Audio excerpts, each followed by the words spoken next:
الحسيب المبين الكريم الرقيب المجيب الرفيق الحكيم الودود المجيد الشافي الشهيد الحق الوكيل القوي المتين الولي الحميد الجميل الأعلى النصير المالك المليك الحي القيوم الحافظ الواحد الأحد الصمد القادر المقتدر المقدم المؤخر الأول الآخر الأكرم الظاهر الباطن الواسع المتعال البر التواب الديان العفو الرؤوف الجواد المنان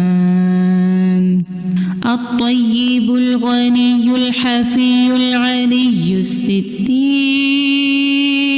القدير المولى المحسن الوارث المحيط السبوح الذي أعوذ بالله من الشيطان الرجيم بسم الله الرحمن الرحيم الحمد لله رب العالمين الرحمن الرحيم مالك يوم الدين إياك نعبد وإياك نستعين اهدنا الصراط المستقيم صراط الذين أنعمت عليهم غير المغضوب عليهم ولا الضالين.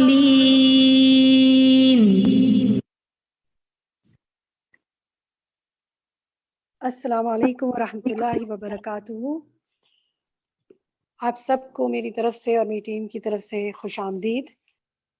الحمدللہ ویکینڈ گزار کے آپ آئے ہیں، فریش ہو گئے ہوں گے، تو ہم اپنا نماز کا سبق آگے کا شروع کرتے ہیں. اس سے پہلے آج کچھ سوالوں کے جواب آپ کے انشاءاللہ میں دوں گی. یہ جو اسٹارٹنگ کا سیشن ہوتا ہے ہمارا حی علی الصلاح کا، اس میں ہی ہم کویسچن اور آنسرز کے کچھ اگر ہمیں جواب دینا ہوتا ہے تو ہم دیتے ہیں، کویسچنز کا آنسر کرتے ہیں، اور کافی کویسچنز ہم آپ کو ساتھ ساتھ چیٹ پہ بھی آنسر کرتے رہتے ہیں. ایک بات ذہن میں رکھیں کہ ہم کویسچن آنسر فورم نہیں ہیں، کیونکہ ہمیں بہت سے زیادہ سوالات ادھر ادھر کے بھی آتے ہیں کہ کیا ہم یہ نام رکھ لیں یا کوئی اور دوسرے مسائل کے حوالے سے بھی بہت آتے ہیں. جس حد تک ممکن ہوتا ہے ہم جواب دے دیتے ہیں، ورنہ ہم معذرت کر لیتے ہیں. بہت اچھی ایک سائٹ میں آپ کو بتا دیتی ہوں کویسچن آنسر کے لیے، جہاں سے آپ وزٹ کر کے بہت سے سوالات کے جواب حاصل کر سکتے ہیں. وہ ہے islamqa.com. قرآن اور سنت کی روشنی میں احادیث کی دلائل کے ساتھ انشاءاللہ آپ کو بہت سے سوالوں کے جواب وہاں مل سکتے ہیں، اور مزید آپ وہاں لکھ کر بھیج سکتے ہیں.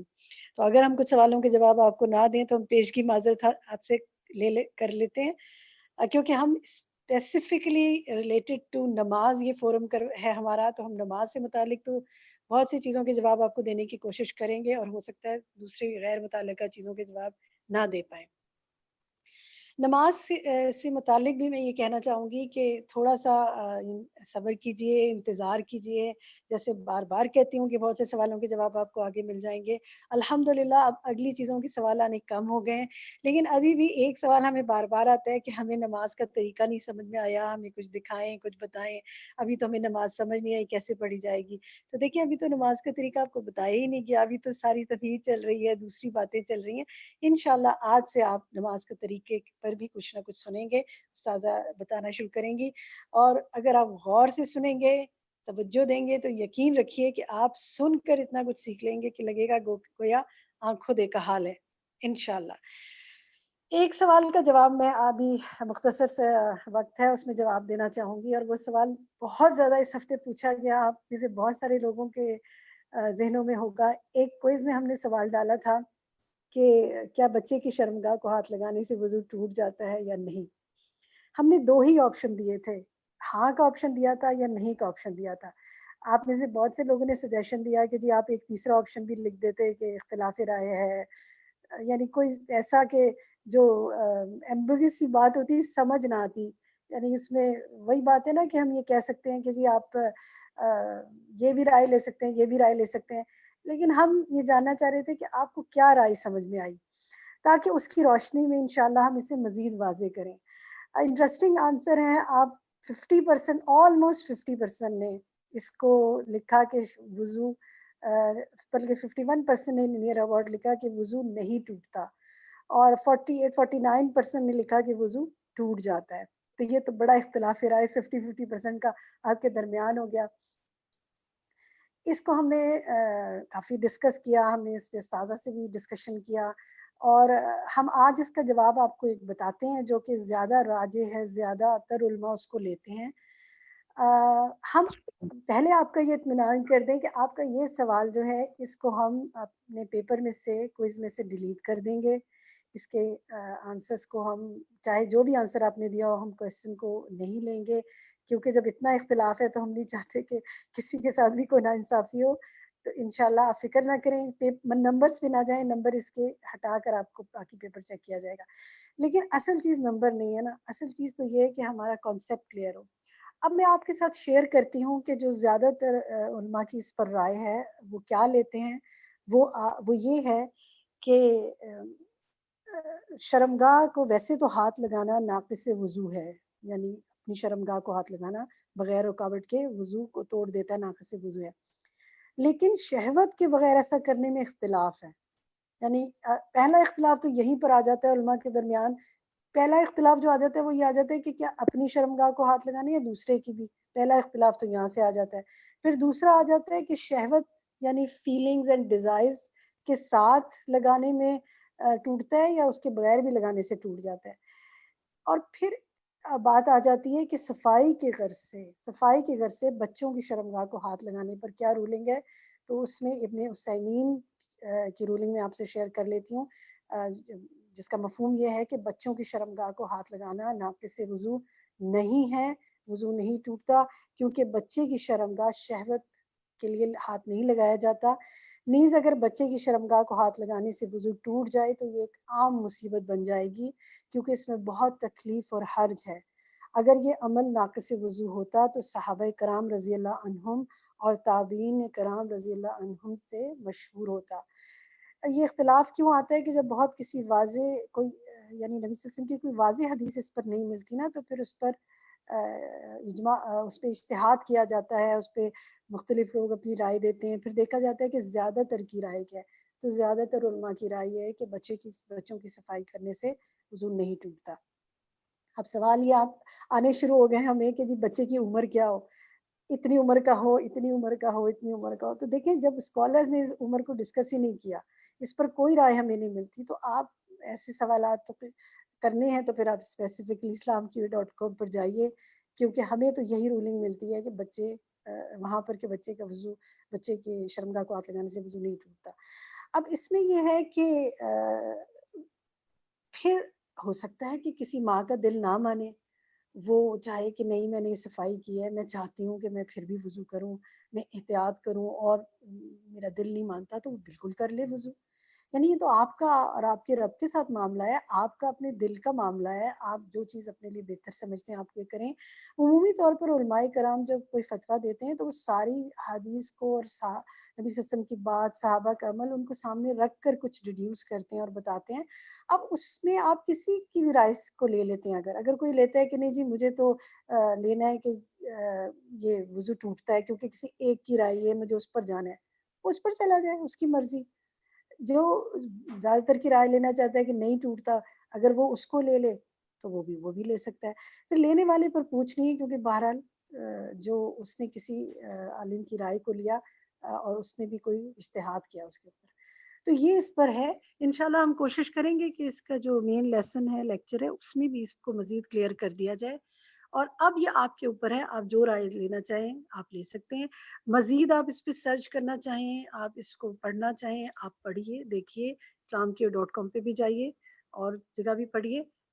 لیکن یہ ہے کہ میرا خیال ہے اب مزید اس پر ہم بات نہ کریں، کیونکہ اس پہ ہمیں اتنے سوال آئے ہیں. میں نے آج کلیئرٹی سے جواب دے دیا آپ کو.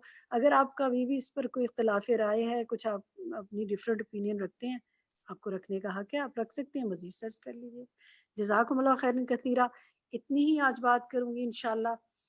اب میں آپ کو لے کے چلتی ہوں مین لیسن کی طرف. ہم آج کا سبق پڑھتے ہیں.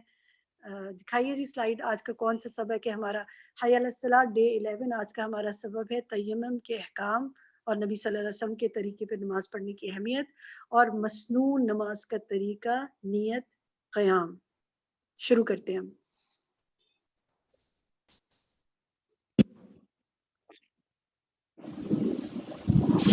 تیمم کے احکام، تیمم کا طریقہ قرآن سے ثابت ہے.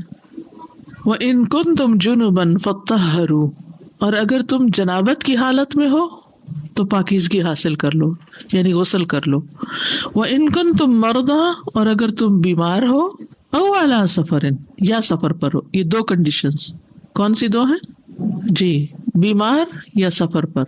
یا تم میں سے کوئی قضاء حاجت سے آیا ہو. او جاء احد منکم من الغائط، او لامستم النساء، یا تم نے عورتوں سے مباشرت کی ہو. لامس یلامس ملامسہ ہوتا ہے ایک دوسرے کو چھونا.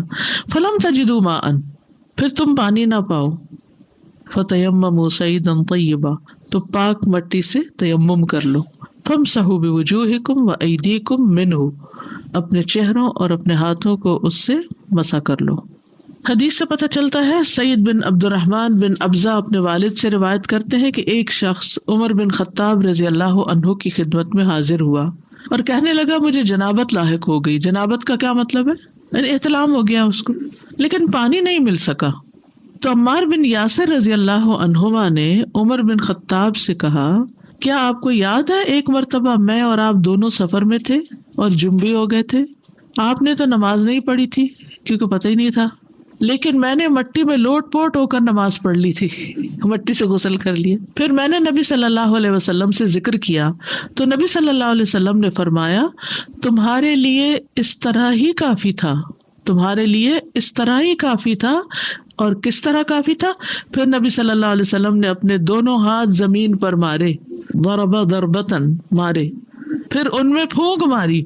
اس کے بعد آپ نے ان سے اپنے منہ اور ہاتھوں پر مسح کر لیا. ہاتھ، بازو نہیں، ہاتھ. That's it. تیمم کی اہمیت. جابر رضی اللہ عنہ کہتے ہیں ہم ایک سفر میں نکلے تو ہم میں سے ایک شخص کو پتھر لگ گیا اور اس کے سر میں زخم ہو گیا، پھر اسے احتلام بھی ہو گیا. اس نے اپنے ساتھیوں سے پوچھا کیا میرے لیے کوئی اجازت ہے کہ میں تیمم کر لوں؟ انہوں نے کہا ہم تمہارے لیے کوئی رخصت نہیں پاتے جبکہ تمہیں پانی پر قدرت حاصل ہے. چنانچہ اس نے غسل کر لیا اور مر گیا. جب ہم نبی صلی اللہ علیہ وسلم کی خدمت میں پہنچے آپ کو اس کی خبر دی گئی تو آپ نے فرمایا انہوں نے اس کو قتل کر ڈالا، اللہ انہیں ہلاک کرے. انہوں نے پوچھ کیوں نہ لیا جبکہ انہیں علم نہ تھا. بے شک عاجز جاہل کی شفا سوال کر لینے میں ہے، جس کو نہیں پتا وہ پوچھ لیا کرے. اس شخص کے لیے یہی کافی تھا کہ تیمم کر لیتا اور اپنے زخم پہ پٹی باندھے رہتا، پھر اپنے زخم پر مسح کرتا اور اپنا باقی سارا جسم دھو لیتا. تیمم کر لیتا، زخم پہ پٹی باندھ لیتا، پھر اپنے زخم پہ مسح کرتا اور باقی جسم دھو لیتا. یعنی سر پہ تھا نا تو سر نہیں دھوتا، ٹھیک ہے، تیمم کر لیتا اور باقی جسم جتنا دھو سکتا تھا وہ دھو لیتا. اور اگر دیکھیں انسان کے بخار وغیرہ ہے تو پھر یہ نہیں کہ صرف سر نہ دھوئے اور باقی جسم دھو لے، یہ تو خون نکلا ہوگا اور سارے جسم پہ لگ گیا ہوگا تو اس لیے دھونے کی اجازت دی.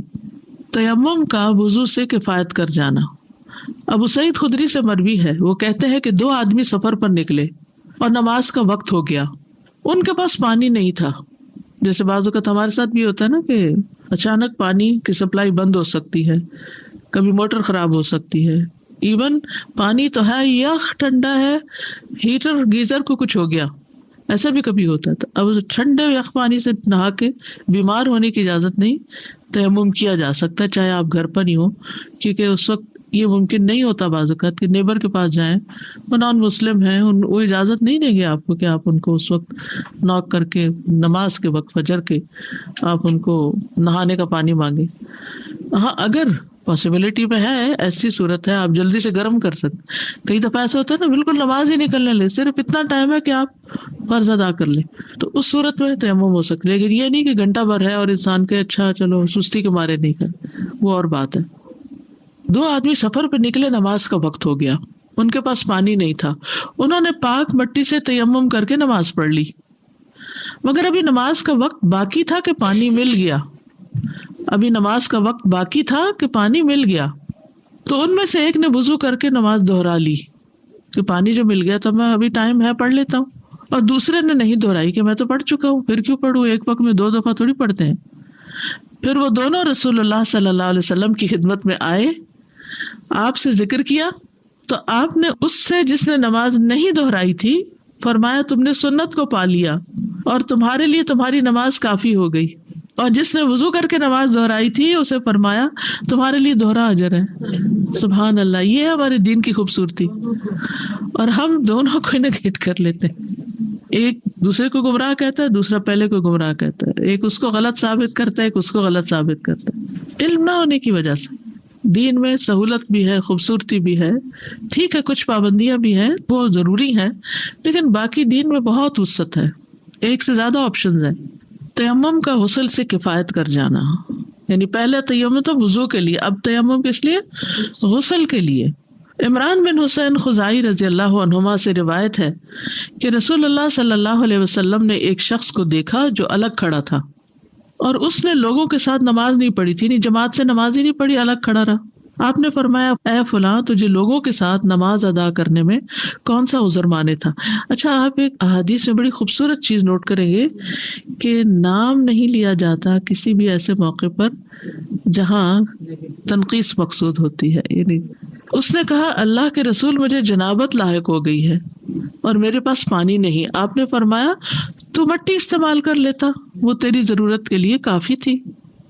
سبحان اللہ، کس طرح آپ نے اس کو غسل سے کفایت کے لیے تیمم سکھا دیا. پانی ملتے ہی تیمم ختم ہو جانا.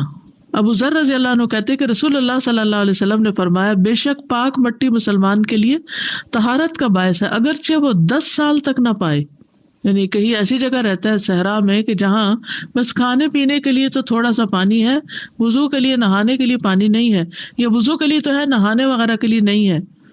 فرمایا کہ جب تک پانی نہ ہو تیمم کرتا رہے، پھر جب وہ پانی پا لے تو اسے اپنی کھال یعنی جسم پر بہائے، یہی اس کے لیے بہتر ہے.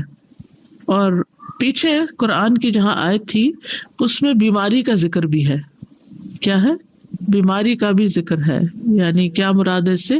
یہاں تو سفر کی بات تھی نا، اور اوپر سر پھوڑے جانے کی بات، تو بیماری میں بھی چاہے انسان اپنے گھر میں ہو، چاہے گرم پانی ہو، گرم کمرہ ہو، سب کچھ ہو، لیکن اگر بیماری کے بڑھنے کا اندیشہ ہو، پانی سے تکلیف بڑھ جاتی ہو، انسان بیکار ہو جائے، تو ایسی صورت میں وہ تیمم کر سکتا ہے.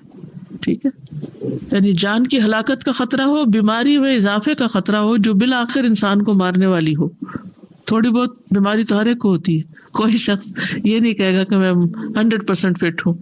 تو چھوٹی موٹی بیماریوں میں تیمم نہیں، سستی کے مارے تیمم نہیں، حقیقی ضرورت میں عذر میں. کوئی بھی مٹی جیسے ریت ہے، کسی چیز پہ ڈسٹ پڑی ہوئی ہے، یہ سب پاک ہے. ناپاک وہ ہے جیسے باہر ہے جنگل میں کوئی کتا پیشاب کر گیا ہے یا اسمیلی ہے، گندی ہے، بو آ رہی ہے، تو وہ نہیں. لیکن یہ کہ ڈرائی ہو نہیں، مٹی ہی کا حکم ہے، مٹی ہی کا حکم ہے. تو آپ تھوڑی سی کسی ڈبیا میں ساتھ لے کے رکھ لیں. ایسی صورت میں ریت ہے، ڈسٹ ہے، کچھ بھی، جیسے ایون ایئرپورٹ پہ اگر آپ چل رہے ہیں نا تو آپ دیکھ رہے ہیں کارنرز میں نیچے اگر ڈسٹ، ویسے تو صفائی ہوتی رہتی، لیکن کہیں سے بھی آپ کو تھوڑی سی بھی ڈسٹ مل جائے تو کام چل جائے گا. یعنی اصل میں مٹی ملنا مقصود نہیں ہے. نبی صلی اللہ علیہ وسلم نے کیا کیا؟ مٹی پہ ہاتھ مارا اور پھر پھونک بھی ماری. یہ نہیں کہ ہاتھ جھاڑے، پھونک ماری. ایک جگہ میں نے تیمم کا طریقہ کہیں کسی نے سلائیڈز بنائی ہوئی تھی اور ان میں لکھا ہوا کہ مٹی پہ ہاتھ مار کے ہاتھ جھاڑیں. جھاڑو کا لفظ نہیں ہے حدیث میں، پھونک مارنے کا لفظ ہے. ٹھیک ہے استاذہ، یہ سوال کسی نے کیا تھا کہ فجر کی نماز کے لیے اگر دیر سے اٹھے ہیں اور سمجھیے بالکل کم وقت باقی ہے اور وضو کا وقت نہیں ہے، تو اس سلسلے میں تیمم کیا جا سکتا ہے؟ صرف اگر 10 منٹ باقی ہے تو 10 منٹ میں غسل نہیں ہو سکتا اس وقت تیمم، تاکہ نماز پڑھی جا سکے، فرض ادا ہو جائے۔ ہاسپٹلز میں مریضوں کو انسان کیسے بتائے کہ تیمم کیسے کیا جائے؟ کٹس ملتی ہیں، بس ان کا ہاتھ لگوا کے چہرہ اور مگر ہر کسی کے پاس تو نہیں ہوتی ہے، پرووائڈ کر دیا جائے۔ سعودیہ سے کٹس ملتی ہیں، دارالسلام نے شاید بنائی ہیں، اویلیبل ہوتی ہے، شاید یہاں کسی بڑے اسٹور پہ، اسلامک اسٹور پہ آپ کو مل بھی جائیں، نہیں تو آپ ان سے کہیے کہ وہ منگوا لیں۔ مجھے بھی کسی نے گفٹ دی تھی، جی بہت اچھی ہے، ہلکا سا پتلا سا ایک باکس سا ہے، جی اس میرے میں پاس ہے ایک، لیکن ہم لوگ وزٹ کرتے ہیں مریضوں کو تو ہم ان کو کہتے چھوٹی ہیں سی کہ آپ ڈبیا میں، نماز پڑھیں، چھوٹی چھوٹی ڈبیا میں اگر صاف ریت مٹی کوئی چیز وہ ان کو ڈال کے دے دیں، وہ ان کو ایک ایک گفٹ کے طور پر دے دیں، جی اور وہ اس میں سے ہلکی سی نکال کے تھوڑی ہاتھ پہ ڈال کے اس کو ان کو طریقہ بھی بتا دیں۔ صحیح، کیونکہ وہ لوگ یہ کہتے ہیں کہ پتہ نہیں ٹاول کو ہاتھ لگا لو، نہیں ٹاول سے تو کہیں لوگ تیمم یہ نہیں کہتے ہوتا۔ ہیں۔ جی جیسے سمرز میں ہم اینکل ساکس پہنتے ہیں، رائٹ، تو اب اگر اینکل سے ساک نیچے اتر جائے تو کیا دوبارہ اس کو پاؤں کو دھونا ہوگا؟ کیونکہ وہ اینکل جو ہے نا وہ انکلوڈیڈ ہے اس میں، اگر سلپ کر جائے، سلپ کر جائے تو پھر دوبارہ وضو کرنا ہوگا، ٹھیک ہے، اتر گیا نا وہ۔ ہاں اگر وضو ہی کی حالت میں اترا، یعنی آپ نے وضو میں پہنا جی، اور ابھی وضو تھا کہ وہ اتار دی جراب پھر دوبارہ پہن لی تو کوئی حرج نہیں۔ اوکے، آئی تھاٹ کہ اگر کسی طرح وضو کی حالت میں اتر جاتا ہے نہیں، تو وضو کی حالت میں اترنے میں کوئی فرق نہیں پڑتا، اگر وضو ٹوٹ گیا اور پھر اترا تو پھر آپ کو دوبارہ دھونا ہوگا۔ چلیے آگے چلتے ہیں۔ اگر کوئی حج عمرے پہ جا رہا ہے اور وہ سارے کے سارے وضو کرنے کھڑے ہو گئے تو کیا ہوگا؟ یہ تو ہمیں ایڈوانٹیج ہوتا ہے نا، ایسی فلائٹس ہوتی ہے جس میں کوئی نماز نہیں پڑھتا تو ہم وضو کے عیاشی کر لیتے ہیں، لیکن یہ کہ جہاں یہ خطرہ ہو کہ لوگوں کے استنجے کے لیے بھی پانی نہیں بچے گا، وہاں ہم سارا پانی ختم کر دیں تو ایسی صورت میں پھر تیمم بھی ٹھیک ہے۔ یہ پوائنٹ تھا ان میں کہ پانی ملتے ہی تیمم ختم ہو جانا، یعنی پانی جب دستیاب ہو گیا تو جو گزشتہ تیمم کیا ہوا ہے، وضو اگر نہیں ٹوٹا تو that can you can continue, لیکن تیمم کی اجازت ایک طرح سے ختم ہے کہ نیکسٹ ٹائم تیمم نہ کریں۔ جی ہاں، رائٹ، یہی مطلب ہے۔ یعنی سوال یہ ہے کہ آپ نے تیمم کر کے نماز پڑھی، اتنے میں پانی آ گیا تو اب یہ نماز تو ہوگی، لیکن اس تیمم سے اگلی نماز نہیں پڑھنی، اگلی نماز کے لیے دوبارہ وضو کر لیں، ٹھیک ہے؟ چلیے آگے پڑھیں۔ اب آ رہا ہے موضوع نماز کے طریقے پر، نماز کا طریقہ، اور یہ ہے حی علی الصلاۃ کا اصل ٹاپک، یعنی مرکزی مضمون۔ ابھی تک تو تمہید ہی تھی۔ سب سے پہلے نبی صلی اللہ علیہ وسلم کے طریقے پر نماز پڑھنے کی اہمیت۔ قرآن مجید میں آتا ہے لقد کان لکم فی رسول اللہ اسوۃ حسنہ، تمہارے لیے اللہ کے رسول کی ذات میں بہترین نمونہ ہے۔ لمن کان یرجو اللہ والیوم الآخر، جو بھی اللہ اور یوم آخرت کی امید رکھتا ہو، وذکر اللہ کثیرا، اور اللہ کو کثرت سے یاد کرتا ہو، بکثرت یاد کرتا ہو۔ تو بہترین عبادت، احسن عمل وہی ہوتا ہے جو رسول اللہ صلی اللہ علیہ وسلم کے طریقے پر ہو۔ خلق الموت والحیات لیبلوکم ایکم احسن عملا، تو احسن عمل کون سا ہے؟ جس میں نیت بھی اچھی ہو اور طریقہ بھی اچھا ہو، اور طریقہ اچھا کون سا ہے؟ جو اسوہ حسنہ کے مطابق ہو۔ نماز کے بارے میں نبی صلی اللہ علیہ وسلم کا حکم ہے صلو کما رأیتمونی اصلی، تم اس طرح نماز پڑھو جس طرح تم نے مجھے نماز پڑھتے دیکھا ہے۔ مسنون نماز پڑھنے والے کے لیے اللہ اور رسول کا ذمہ ہے۔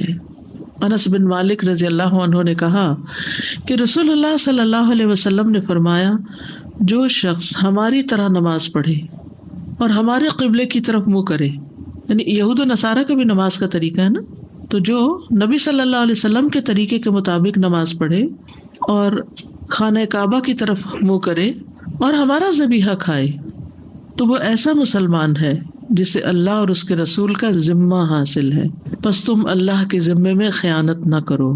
اس ذمے سے کیا مراد ہے؟ اس سے مراد وہ امان اور ضمانت ہے جس کو اللہ نے بعض حالات میں جن و انس کے دشمنوں سے کفایت کرنے کے لیے مومنوں کے لیے مقرر کیا ہے۔ یعنی جو شخص صحیح طور پر وضو کرے گا، صحیح نماز ادا کرے گا، وہ جن و انس کے شر سے محفوظ رہے گا، کیونکہ ایسے بندے کی حفاظت کا ذمہ اللہ نے لے رکھا ہے۔ اور بعض حالات میں یہ ذمہ باقی نہیں رہتا، یعنی نماز تو صحیح پڑھ رہا ہے لیکن کوئی اور غلط کام کر رہا ہے، مثلا بزنس میں دھوکہ دے رہا ہے، فریب کر رہا ہے، تو اس نے نافرمانی کر کے اپنے اس ذمے کو توڑ دیا جو کہ امن فراہم کرنے اور ضمانت دینے کا ذمہ تھا۔ بعض لوگ کہتے ہیں نا کہ میں تو 5 نمازیں پڑھتی ہوں، میں تو روزے بھی رکھتی ہوں، پھر مجھ پہ یہ مشکل کیوں آ گئی ہے؟ ہم عبادات تو کر رہے ہوتے ہیں لیکن دوسری طرف گناہوں سے نہیں بچتے۔ تو تقویٰ کیا ہے؟ اللہ کے احکامات کی پابندی اور گناہوں سے بچنا، گناہوں سے پرہیز۔ اور یہیں سے اہل ذمہ کو اہل ذمہ کہا جاتا ہے کیونکہ وہ مسلمانوں کے امن اور ضمانت میں ہوتے ہیں۔ ذمی کا لفظ پڑھا ہے نا، ذمی کا مطلب ہے وہ جو ہمارے ذمہ پہ ہے، اس کی حفاظت۔ کتنا اچھا ٹائٹل ہے ذمی کا، یہ مذمت سے نہیں ہے، ذمے سے ہے کہ ایسے نان مسلمز جو کسی اسلامی حکومت میں رہتے ہوں ان کی جان مال عزت کی حفاظت کرنا مسلمان حکومت کے ذمہ ہے۔ نبی صلی اللہ علیہ وسلم کا لوگوں کو درست نماز سکھانے کا اہتمام کرنا۔ ابو حازم بن دینار سے روایت ہے کہ کچھ لوگ سہل بن سعد ساعدی رضی اللہ عنہ کے پاس آئے جنہیں رسول اللہ صلی اللہ علیہ وسلم کے ممبر کے متعلق شک تھا کہ وہ کس لکڑی سے تیار ہوا تھا، آپ کا ممبر کس لکڑی کا بنا ہو۔ انہوں نے اس کے متعلق حضرت سہل سے دریافت کیا تو انہوں نے فرمایا، اللہ کی قسم مجھے خوب پہچان ہے کہ وہ کس سے تیار ہوا تھا، میں نے اسے پہلے دن بھی دیکھا تھا جب اسے تیار کر کے رکھا گیا تھا، اور اس وقت بھی دیکھا جب اس پر پہلے دن رسول اللہ صلی اللہ علیہ وسلم تشریف فرما تھے، مجھے اچھی طرح اس کا علم ہے۔ تو پھر انہوں نے اس کی تفصیل بتائی کہ آپ نے ایک انصاری عورت کو پیغام بھیجا کہ تم اپنے بیٹے سے کہو جو کہ بڑھئی تھا، کارپینٹر تھا، کہ وہ لکڑی کا ممبر بنا دے، جب میں لوگوں سے بات کروں تو میں اس پر بیٹھا کروں۔ یہ جو یہاں اسٹیج بنایا گیا ہے یہ بھی ایک طرح سے ممبر کے قائم مقام ہوتا ہے۔ یہ مسجد میں اپنے ممبر دیکھا ہوگا جس پر امام بیٹھ کر بعض جگہوں پہ کھڑے ہو کر خطبہ دیتے ہیں۔ چنانچہ اس عورت نے اپنے غلام کو یہ حکم دیا کہ وہ جنگل کے ایک درخت جھاؤ جس کو کہتے ہیں، جھاؤ کی لکڑی سے تیار کر کے وہ اس کے پاس لے آیا، اور وہ اس نے رسول اللہ صلی اللہ علیہ وسلم کی خدمت میں بھیج دیا۔ آپ نے حکم دیا کہ اسے اس جگہ پر رکھ دیا جائے جہاں آپ چاہتے تھے، وہاں پر رکھ دیا گیا۔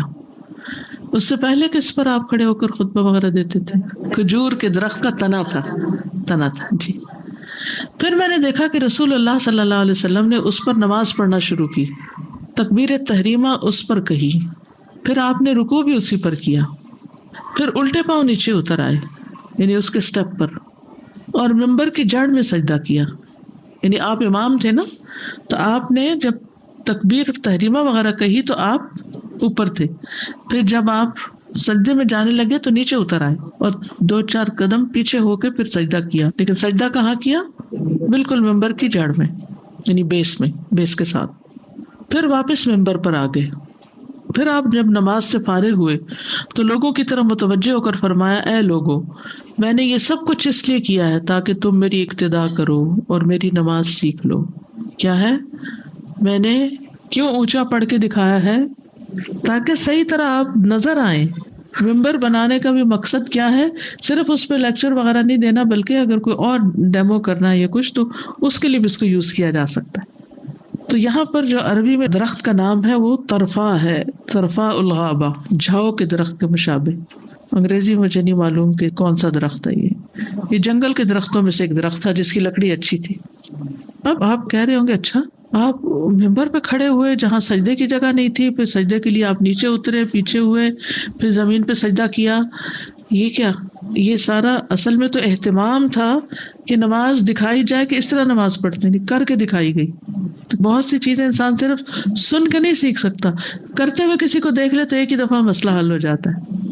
یہ شرح سنن نبی داؤد میں انہوں نے کیا لکھا ہے، آپ صلی اللہ علیہ وسلم اس نمایاں جگہ پر کھڑے ہوئے یہاں تک کہ سب نے آپ کو دیکھ لیا، حتیٰ کہ ان لوگوں نے بھی دیکھ لیا جو پہلی صف کے علاوہ تھے۔ صرف پہلی صف نے نہیں دیکھا، آپ اتنے اونچے تھے کہ پیچھے والی صف کے لوگ بھی دیکھ پا رہے تھے، کیونکہ آپ لوگوں سے بلند تھے اور آپ کا مشاہدہ پہلی صف والے اور پیچھے والے بھی کر رہے تھے۔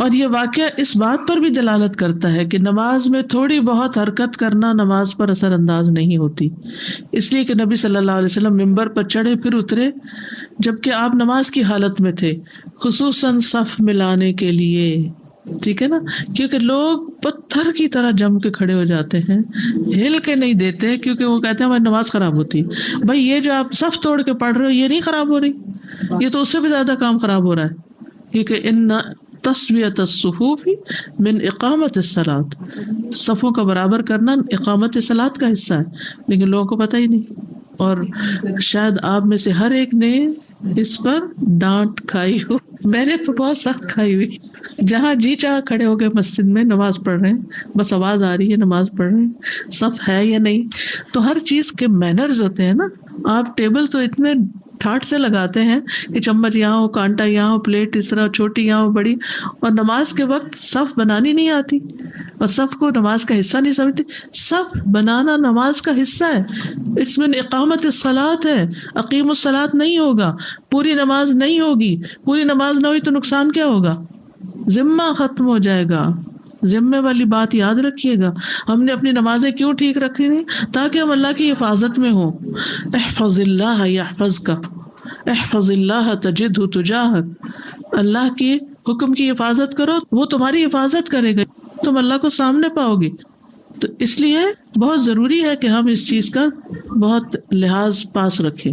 ٹھیک ہے، بعض اوقات یہ ہوتا ہے کہ مثلاً آپ نماز پڑھ رہے ہیں اور قریب ہی بچہ سو رہا ہے اور ایک دم آپ نے دیکھا کہ وہ نیچے کرنے لگا، تو آپ کیا کریں گے؟ نماز کی حالت میں اس کو اٹھا بھی سکتے ہیں یا پرے بھی کر سکتے ہیں.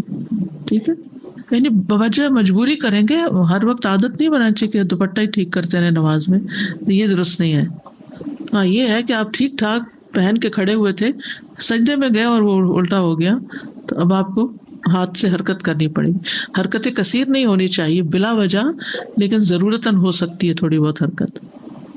پھر آپ قبلے کے رخ ہی رہے. ٹھیک ہے، یہ نہیں کہ نیچے اترتے ہوئے سیڑھی سے الٹا مڑے اور پھر اتر کے پھر ادھر منہ کرے، یہ کام نہیں کر سکتے.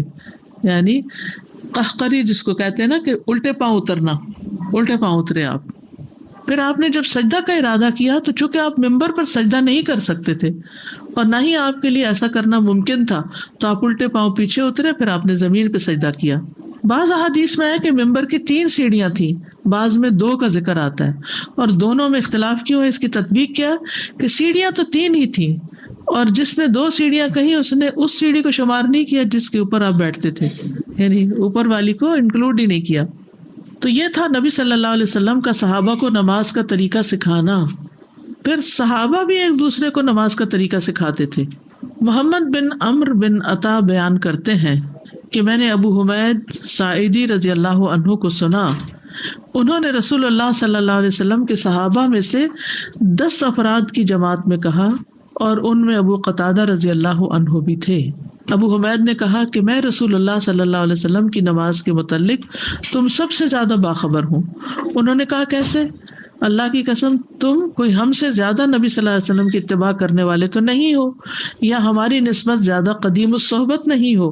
انہوں نے کہا کیوں نہیں؟ صحابہ نے کہا اچھا تو بیان کرو.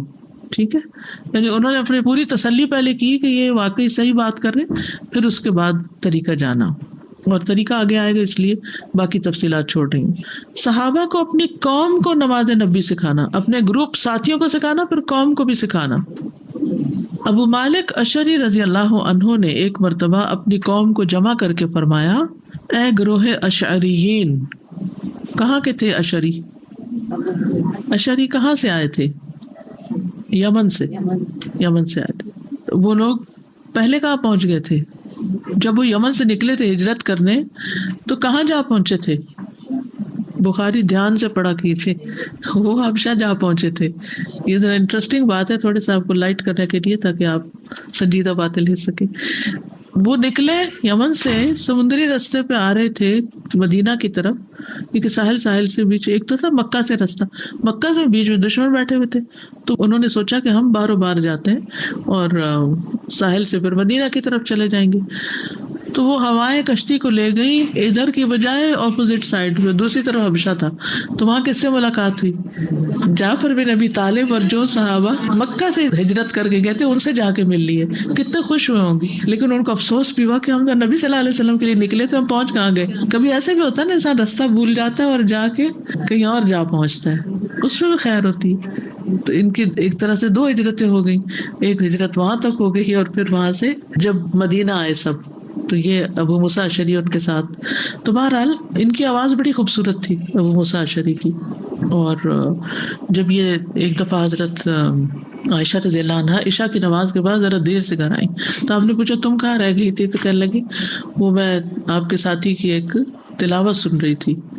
تو آپ نے فرمایا لقد اوتی مزمارا من مزامیر آل داؤد، کہ ان کو یعنی کہ بہت اچھی آواز دی اللہ نے ان کو جیسے آل داؤد کو ملی تھی. بہرحال تو انہوں نے اپنی قوم کو جمع کیا، جتنے بھی سارے مہاجر وہ پہلے حبشہ گئے پھر مدینہ آئے اور وہ آئے ہوئے تھے نا تو ان کو اکٹھا کیا، اپنی فیملی اپنے لوگوں کو. اس سے بھی کیا پتہ چلتا ہے، یہ آپ کا ہوم ورک ہے کہ آپ بھی اپنے گروہ کو جمع کریں، اپنے ملنے والوں کو یا اپنے بچوں کو یا اپنے گھر والوں کو. تو کہا اے گروہ اشعریین خود بھی ایک جگہ جمع ہو جاؤ اور اپنی عورتوں اور بچوں کو بھی جمع کرو، فیملی گیدرنگ، تاکہ میں تمہیں نبی صلی اللہ علیہ وسلم جیسی نماز سکھا دوں جو آپ نے ہمیں مدینہ میں پڑھائی تھی. چنانچہ وہ سب جمع ہو گئے اور اپنی عورتوں اور اپنے بچوں کو بھی جمع کر لیا اور ان کو نماز کا طریقہ سکھایا. اور طریقہ آگے آ رہا ہے اس لیے اگلی بات بعد میں کریں. پھر لوگ دور دور سے آ کر نبی صلی اللہ علیہ وسلم سے نماز سیکھتے تھے. اب آپ لوگ یہ کورس کر رہے ہیں نا تو اس کورس کے کرنے کا مقصد یہی ہے کہ آپ اتنے اچھے طریقے سے اس کو سیکھیں کہ اپنی نمازوں کے ساتھ ساتھ دوسروں کو بھی یہ سارے مسائل بتائیں، اچھے سے یہ سب یاد کر لیں تاکہ غلط نہ بتائیں. ابن عمر رضی اللہ عنہما سے روایت ہے، فرماتے ہیں کہ انصار میں سے ایک شخص نبی صلی اللہ علیہ وسلم کے پاس آیا، کہنے لگا اللہ کے رسول چند کلمات کے متعلق پوچھنا چاہتا ہوں. تو آپ نے فرمایا بیٹھ جاؤ بتاتا ہوں. پھر ثقیف میں سے ایک شخص آیا. ثقیف کہاں کے تھے یہ بتا دیجیے؟ طائف کے تھے، ٹھیک ہے. اور کہنے لگا اے اللہ کے رسول چند کلمات کے متعلق پوچھنا چاہتا ہوں. آپ نے فرمایا انصاری تم سے سبقت لے گیا، اس کی باری پہلے ہے. انصاری نے عرض کیا یہ شخص اجنبی ہے اور اجنبی کے لیے حق ہے، یعنی اس کو آپ پریفرنس دیجئے، پس آپ اس سے آغاز کیجئے. سبحان اللہ. کل ایگزیکٹلی سیم میرے ساتھ یہی ہوا. کسی نے مجھ سے ٹائم لیا ہوا تھا تو میں نے اسے کہا میری میٹنگ کے بعد میں آپ کو تھوڑا ٹائم دے دوں گی. وہ آ کر بیٹھی ہیں تو ایک اور سسٹر جو دوسرے ملک سے آئی تھی انہوں نے کہا میرے کچھ سوال ہیں. اب میں بیچ میں تھوڑا کہ ٹائم تو انہوں نے لیا ہوا تھا، حق ان کا تھا، اور سوال یہ شروع ہو گئی ہیں، یہ کرنا چاہتی ہیں پہلے. تو میں نے سوچا کہ یہ چونکہ دور سے آئی ہیں اس لیے چلے پہلے ان کی بات سن لیتے ہیں. اور جو قریب کا ہے وہ تو یہی کا ہے نا، اگر آج ٹائم کم بھی ہو گیا تو دوبارہ بھی آ سکتا ہے. تو جو شخص دور سے آیا ہے اس کو زیادہ اہمیت دے دی جائے. جیسے آپ لوگ پیچھے چلے گئے اور دور سے آنے والی بہنوں کو آگے جگہ دی ہے، تو مہمان کا ایک حق ہوتا ہے، اجنبی کا ایک حق ہوتا ہے، ٹھیک ہے نا. اور اس معاملے پہ پھر ہمیں صبر بھی کرنا پڑتا ہے کہ اگر ہمارا حق کسی اور کو دیا. یہاں اخلاق اور کرٹسی دیکھیں، آپ نے تو ان کو بھی مطمئن کیا کہ حق تمہارا ہی پہلے، ورنہ ہم یہیں سے تھوڑی تھوڑی بری فیلنگ جو ہے وہ لے کے چل پڑتے ہیں. یہ بڑی انٹرسٹنگ حدیث ہے، اس لیے اس میں نبی صلی اللہ علیہ وسلم کی نبوت کی نشانی بھی ہے کہ آپ کو وحی کے ذریعے سب کچھ پتہ چلتا تھا. تو آپ ثقفی کی طرف متوجہ ہوئے اور اس سے فرمایا کہ اگر تم چاہو تو میں تمہیں بتا دوں کہ تم کس بارے میں پوچھنا چاہتے ہو. یعنی تم آئے تو مجھے پوچھنا، مگر مجھے پتا ہے تم کیا پوچھنا چاہتے. اگر تم چاہو تو سوال کرو، میں تمہیں بتا دوں گا. تو اس نے کہا اللہ کے رسول آپ ہی بتائیں کہ میں کیا پوچھنا چاہتا ہوں. آپ نے فرمایا تم رکوع اور سجود اور نماز روزے کے متعلق پوچھنے کے لیے آئے ہو.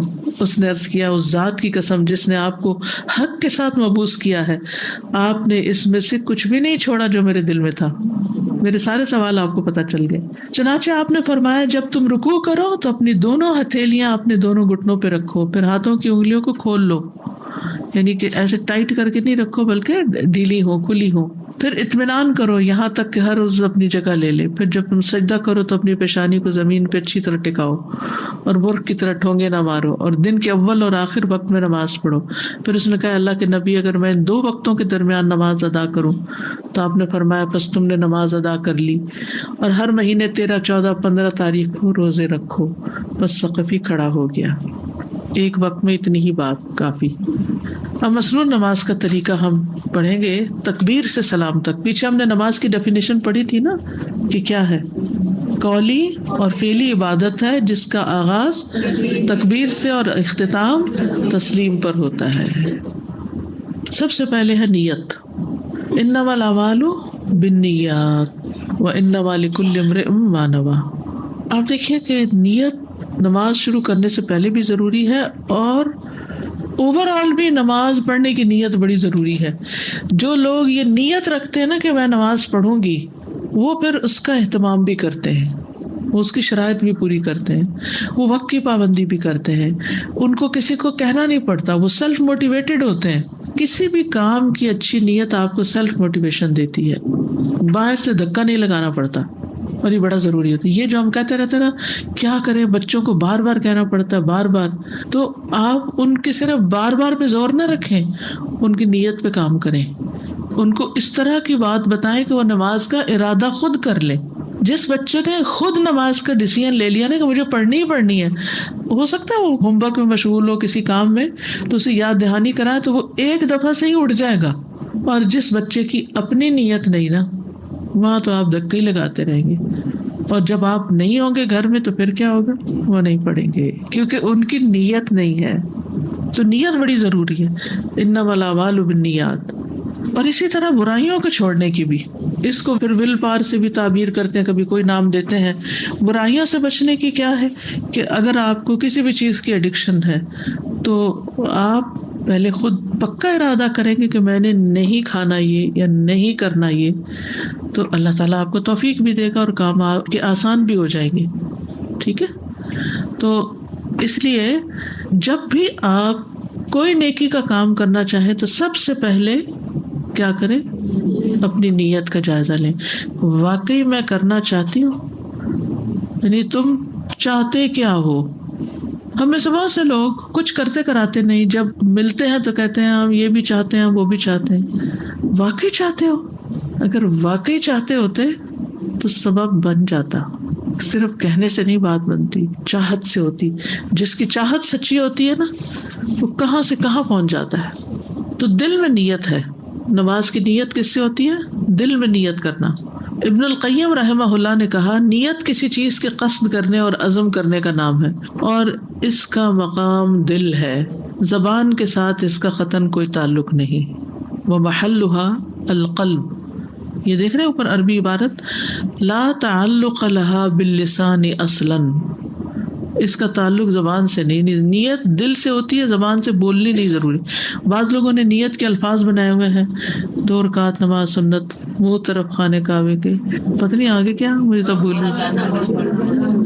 جی بچپن میں سکھائی گئی تھی تو ہم باقاعدہ کھڑے ہو کے پہلے یہ سارے لفظ دہرا کے پھر اللہ اکبر کہتے تھے.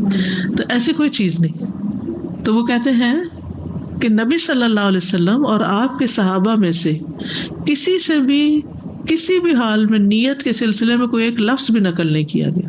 یعنی نیت میں کیا بولنا چاہیے، کیونکہ اگر نیت کا تعلق بولنے سے ہوتا نا تو پھر ہمیں الفاظ دیے جاتے کہ یہ بولو، تو کچھ بھی نہیں بتایا گیا ہمیں، کیونکہ نیت دل سے ہی ہوتی ہے. آپ کی نیت ہے تو وضو کرنے گئے نا، آپ کی نیت ہے تو مصلی بچھایا نا، آپ کی نیت ہے تو یہاں آ کے کھڑے ہوئے، کہ بغیر نیت کے یہ سب ہو رہا ہے. تو یہی نیت ہے. اور اس وقت انسٹنٹلی انسان کہتا ہے فرض پڑھ رہا ہوں، یہ سنت یا نفل، یہ کیا پڑھو کیا. یہاں سے ہی دل کی حضوری شروع ہو جاتی ہے. جب ہم منہ سے بولتے ہیں نا تو بعض اوقات دل سے کچھ بھی نہیں سوچ رہے ہوتے. جب ہم دل سے نیت کو دہرا رہے ہوتے ہیں نا کہ میں نماز پڑھنے لگا ہوں، فلاں نماز پڑھ، تو یہ چیز آپ کو فوکس کرتی ہے آغاز میں ہی نماز کی طرف. یہاں سے خشوع و خضوع کا بیچ پڑ جاتا ہے. جو کوئی وضو کے لیے بیٹھتا ہے تو وہ وضو کی نیت کر لیتا ہے، جو نماز کے لیے کھڑا ہوتا ہے تو نماز کی نیت کر لیتا ہے. زبان سے نیت کرنا سنت سے ثابت نہیں. ابن القیم رحمہ اللہ نے نیت کو الفاظ میں بیان کرنے کے متعلق کہا، اگر تم میں سے کوئی نوح علیہ السلام کی عمر تک بھی زندہ رہے پھر وہ اس بات کو تلاش کرتا رہے، میری کتابوں میں، کہ کیا رسول اللہ صلی اللہ علیہ وسلم یا آپ کے اصحاب میں سے کسی ایک نے بھی ایسا کچھ کیا، تو وہ کامیاب نہیں ہو سکے گا. کسی کتاب میں نہیں ہے. انہوں نے کافی تلاش کیا ہوگا نا، سوائے اس کے کہ وہ خالص جھوٹ بولے گا. بس اگر اس میں کوئی بھلائی ہوتی تو صحابہ ہم سے سبقت لے جاتے، یعنی بول کے کچھ کہنے میں بھلائی ہوتی تو صحابہ ضرور کرتے اور ہماری اس بات پہ رہنمائی کر دیتے. چونکہ نماز ہے نا، اس لیے اتنی زیادہ تاکید ہو رہی ہے. ابن عثیمین کہتے ہیں کہ نیت کے الفاظ کی ادائیگی نبی صلی اللہ علیہ وسلم سے نہ تو نماز میں اور نہ ہی وضو، نہ روزے، نہ کسی دوسری عبادت میں ثابت ہے، حتیٰ کہ حج اور عمرہ میں بھی نہیں. نبی صلی اللہ علیہ وسلم جب حج یا عمرے کا ارادہ کرتے تو آپ یہ نہیں کہا کرتے تھے کہ اے اللہ میں یہ اور یہ کرنا چاہتا ہوں، نویت ان احجا یا نویت ان اعتمر، ایسا کچھ نہیں کہتے تھے. نبی صلی اللہ علیہ وسلم سے یہ ثابت نہیں، اور نہ ہی آپ صحابہ کرام میں سے کسی ایک کو ایسا کرنے کا حکم دیا. اور جہاں تک حج و عمرہ کی ادائیگی میں لبیک عمرہ یا لبیک حجہ کا تعلق ہے تو اس بارے میں کہتے ہیں کہ اس کا معنی یہ نہیں کہ یہ نیت کے الفاظ کی ادائیگی ہے. لبیک حج یا لبیک عمرہ جو ہے اس کا معنی تلبیہ ہے کہ کس چیز کا تلبیہ شروع کر رہا ہوں. نیت تو پہلے ہی آپ نے کی، جب نیت کی تو پیسے جمع کیے نا، نیت کی تو آپ نے ٹکٹ خریدا اور ایجنٹ سے رابطہ کیا، یہ حج کی نیت میں خود ہی شامل ہو گیا. یعنی نیت تو بہت پہلے انسان کرتا ہے اور پھر سٹیپ بائی سٹیپ اس کام کی طرف جاتا ہے. اور یہ تلبیہ میں اس خاص نسک کا ذکر آتا ہے. نسک کا مطلب ہوتا ہے ریچول. مگر نہ نبی صلی اللہ علیہ وسلم نے نیت کے الفاظ کی ادائیگی نہیں فرمائی. اچھا، بعض لوگوں نے وضو کے لیے بھی الفاظ بنائے ہوئے، نویت ان اتوضأ لاستباحۃ الصلاۃ وتقربا الی اللہ تعالی، یہ بھی یاد کیا تھا میں نے بچپن میں. نیت کو اللہ کے لیے خالص کرنا، نیت کو اللہ کے لیے خالص کرنا یہ بڑا ضروری ہے.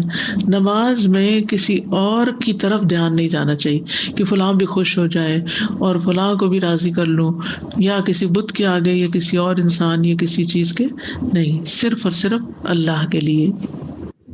قل امر ربی بالقسط واقیموا وجوہکم عند کل مسجد وادعوه مخلصین له الدین کما بدأکم تعودون.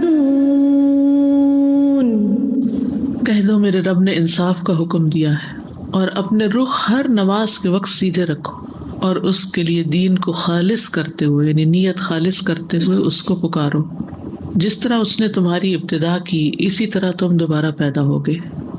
جب بھی آپ نماز ادا کرنے، اچھا کام کرنے، نیکی کا کام کرنے کا ارادہ کریں تو اس نیت سے کریں کہ یہ ایک ایسا عمل ہے جو آپ اپنے رب العالمین جل جلالہ کے پاس رکھنا چاہتے ہیں، وہاں سنبھالنا چاہتے ہیں، وہاں اس کی جزا چاہتے ہیں.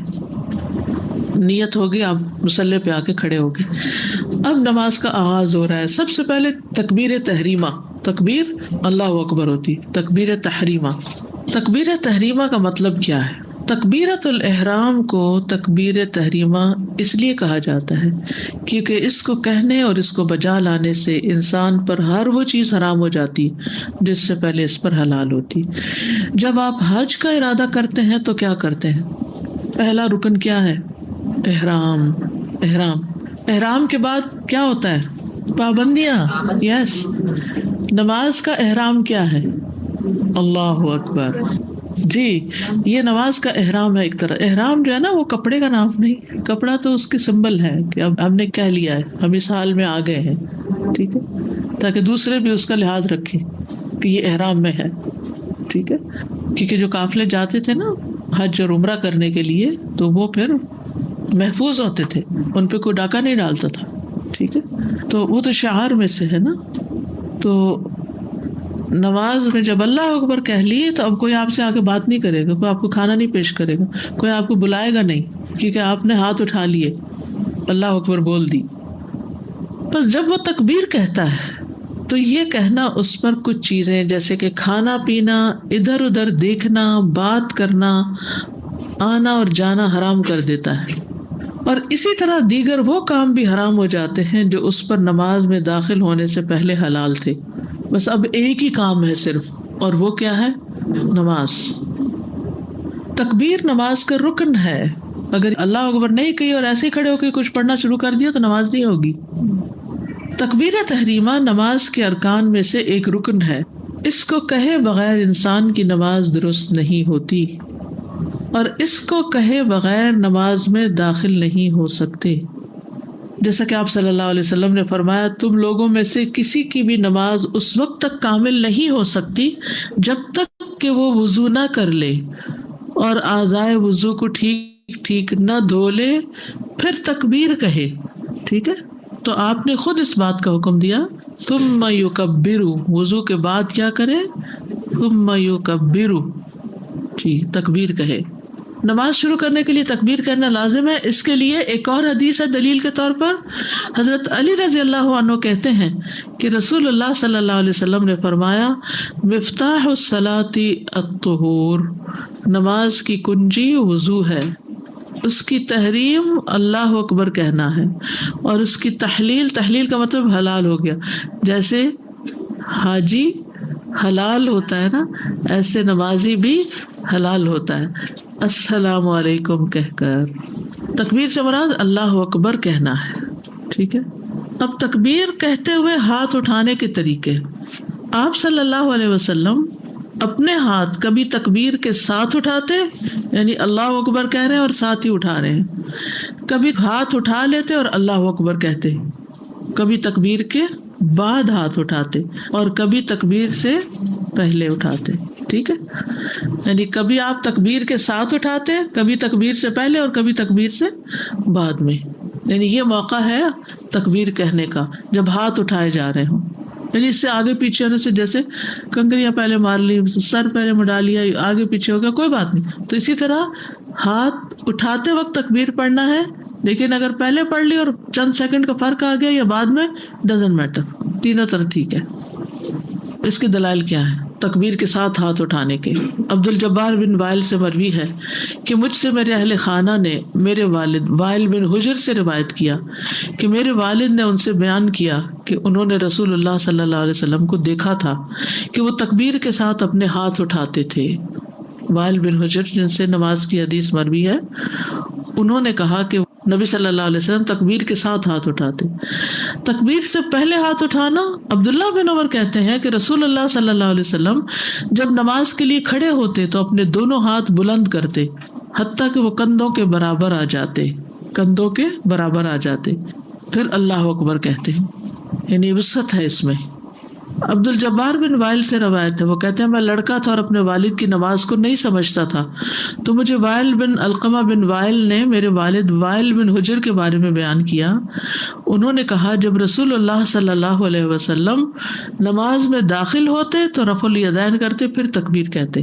تو یہ دو حدیثیں کیا بتاتی ہیں کہ آپ پہلے ہاتھ اٹھاتے اور پھر تکبیر کہتے. تکبیر کے بعد ہاتھ اٹھانا، ابو قلابہ سے روایت ہے کہ انہوں نے مالک بن حویرث رضی اللہ عنہ کو دیکھا جب وہ نماز پڑھتے تو اللہ اکبر کہتے، پھر اپنے دونوں ہاتھ اٹھاتے. انہوں نے بیان کیا کہ رسول اللہ صلی اللہ علیہ وسلم ایسا ہی کیا کرتے تھے. ہاتھوں کی انگلیاں سیدھی رکھنا. آپ صلی اللہ علیہ وسلم ہاتھ اس طرح اٹھاتے تھے کہ آپ کی انگلیاں لمبی ہوتی تھی. ایسے نہیں ہاتھ اٹھانے، دیکھنے میرے ہاتھوں کو کیسے اٹھانے، یعنی مٹھیاں بند نہیں، مٹھی کھول کے انگلیاں سیدھی کر کے، اور اسٹریٹ بھی ہو، ایسے نہیں ہو. کچھ لوگ کیا کر رہے ہوتے ہیں، ایسے اینگل پہ کر رہے ہوتے ہیں، ایسا نہیں، سیدھی. ہاتھوں کی انگلیاں سیدھی یعنی آسمان کی طرف ہوں، یوں سمجھو. آپ صلی اللہ علیہ وسلم ہاتھ اس طرح اٹھاتے تھے کہ آپ کی انگلیاں لمبی ہوتی تھی، سیدھی کھڑی ہوتی تھی، مڑی ہوئی نہیں ہوتی تھی.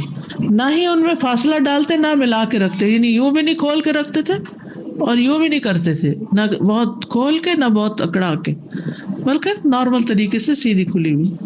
ابو ہریرہ رضی اللہ عنہ سے مروی ہے، کہتے ہیں کہ رسول اللہ صلی اللہ علیہ وسلم جب نماز میں داخل ہوتے تو اپنے ہاتھ کی انگلیاں سیدھی کر کے اٹھاتے، یعنی ان کو لمبا رکھتے، مڑی ہوئی نہ ہوتی، نہ زیادہ کھولنا نہ ملانا.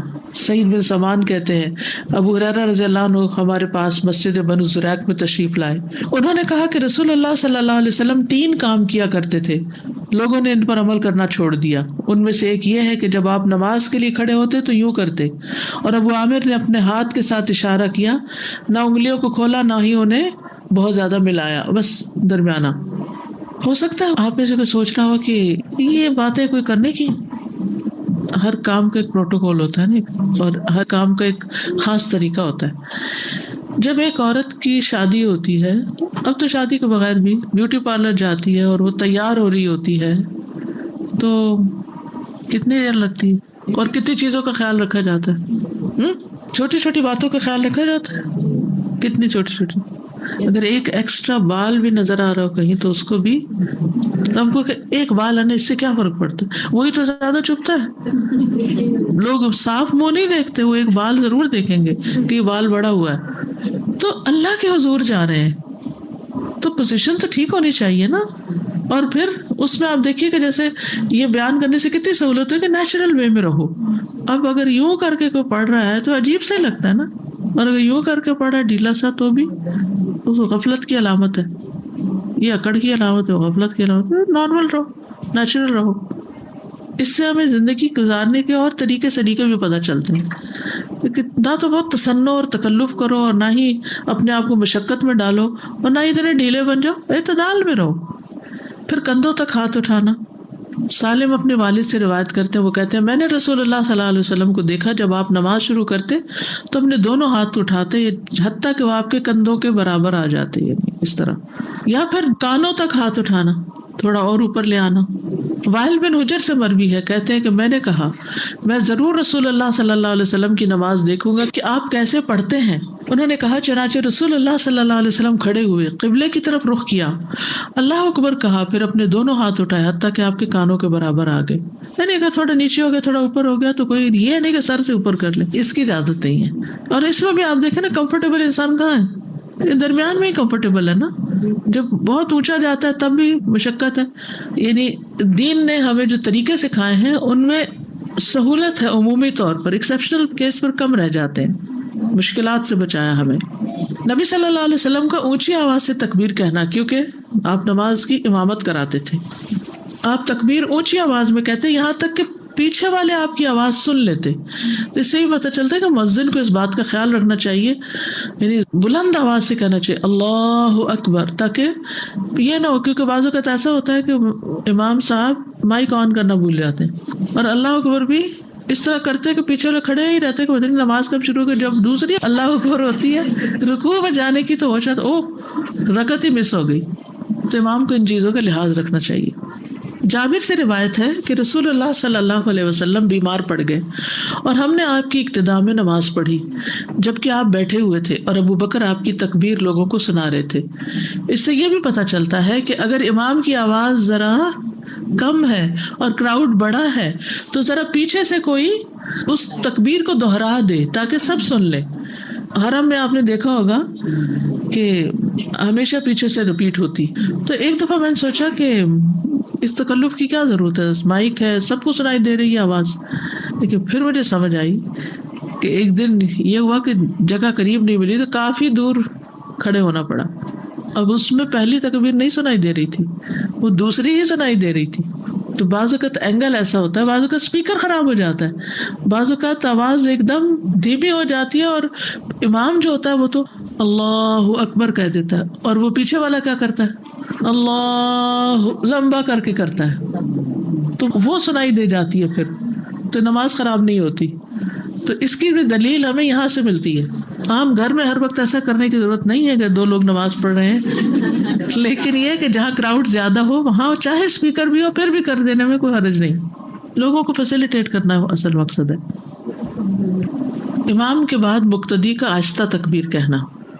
ابو سعید سے مروی ہے رسول اللہ صلی اللہ علیہ وسلم نے فرمایا جب امام اللہ اکبر کہے تو تم بھی اللہ اکبر کہو. یعنی جو فالوورز ہیں, مقتدی ہیں, وہ آہستہ سے اللہ اکبر کہیں. اگر وہ سارے بھی زور سے آمین کی طرح اللہ اکبر کہیں گے تو کیا ہوگا. ہم تو خواتین ہیں خیر ہے, لیکن جنرلی پتہ تو ہونا چاہیے نا, اگر کوئی کر رہا ہو تو اس کو روکا جا سکے. اس کی وجہ یہ ہے کہ مثلاً اگر مسجد میں زور زور سے اللہ اکبر کی آواز آنے لگے تو آپ کو پتہ ہے نا کہ پھر نیبر گھبرا کے باہر آ جائیں گے کہ شاید ہم پہ اٹیک ہونے لگا. کیونکہ افسوس کے ساتھ کہنا پڑتا ہے کہ اللہ کے نام کو, وہ بھی اللہ کی بڑائی کو, ایسے مقاصد کے لیے استعمال کیا گیا کہ جس سے دوسرے لوگ جو ہیں وہ ان الفاظ سے ہی گھبرا گئے.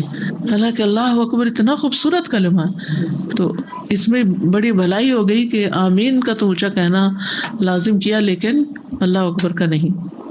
مقتدی کا سکوت اختیار کرنا. مقتدی کون ہوتا ہے؟ پیچھے والا, یعنی وہ آرام سے چپ ہو کے نماز پڑھے. زید بن ارقم سے روایت, انہوں نے کہا ہم نماز میں بات چیت کر لیا کرتے تھے. ایک آدمی نماز میں اپنے ساتھی سے گفتگو کر لیتا جو اس کے پہلو میں کھڑا ہوتا, یہاں تک کہ یہ آیت نازل ہوئی وقوموا للہ قانتین, اور اللہ کے لیے فرما بردار ہو کر کھڑے رہو. تو ہمیں خاموش رہنے کا حکم دیا گیا اور ہمیں گفتگو کرنے سے روک دیا گیا کہ آپس میں باتیں نہ کریں. بعض اوقات دیر سے آتے ہیں یا کچھ, تو اس وقت بھی پیچھے سے آتے ہوئے باتیں کرتے ہوئے نہیں آنا چاہیے. نماز کے اندر تو خیر ہے ہی. یعنی پہلے ابتدا میں کیا تھا, اللہ اکبر کے بعد جیسے کلاس میں ہم شروع کر دیتے ہیں نا, کوئی سوال کرتا ہے تو وہ دو لوگ آپس میں بول رہے ہیں, وہ دو آپس میں, تو یہی حال تھا نماز کا بھی. نماز کے لیے اللہ اکبر امام نے کی اور پیچھے وہ ادھر ہو جاؤ, ادھر ہو جاؤ, آگے ہو جاؤ, پیچھے ہو جاؤ, تو باتیں شروع ہو جاتی. پھر بعد میں منع کر دیا گیا کہ بولنا نہیں. ٹھیک ہے, یہ نماز کا حصہ ہے سکوت, خاموشی, دنیا کی بات کوئی نہیں کرنی. نماز کے اندر کی بھی چیزیں بھی آہستہ, اور دنیا کی بات بھی نہیں. جسٹ فار کلیئرٹی استاذہ جی, یہ جو پوائنٹ تھا کہ امام کے بعد مقتدی کا آہستہ تکبیر کہنا, تو اس لیے کہ جب ہم مقتدی ہیں تو بھی ہمیں تکبیر کہنا ہے. بعض لوگ یہ نہ سمجھیں کہ امام کا اللہ اکبر کہنا ہمارے لیے کافی ہو گیا, یعنی اس لحاظ سے. جی, یعنی اس پوائنٹ کا دونوں طرف سے آ رہا تھا نا, وہ جو ریڈ کیا ہوا تھا انہوں نے.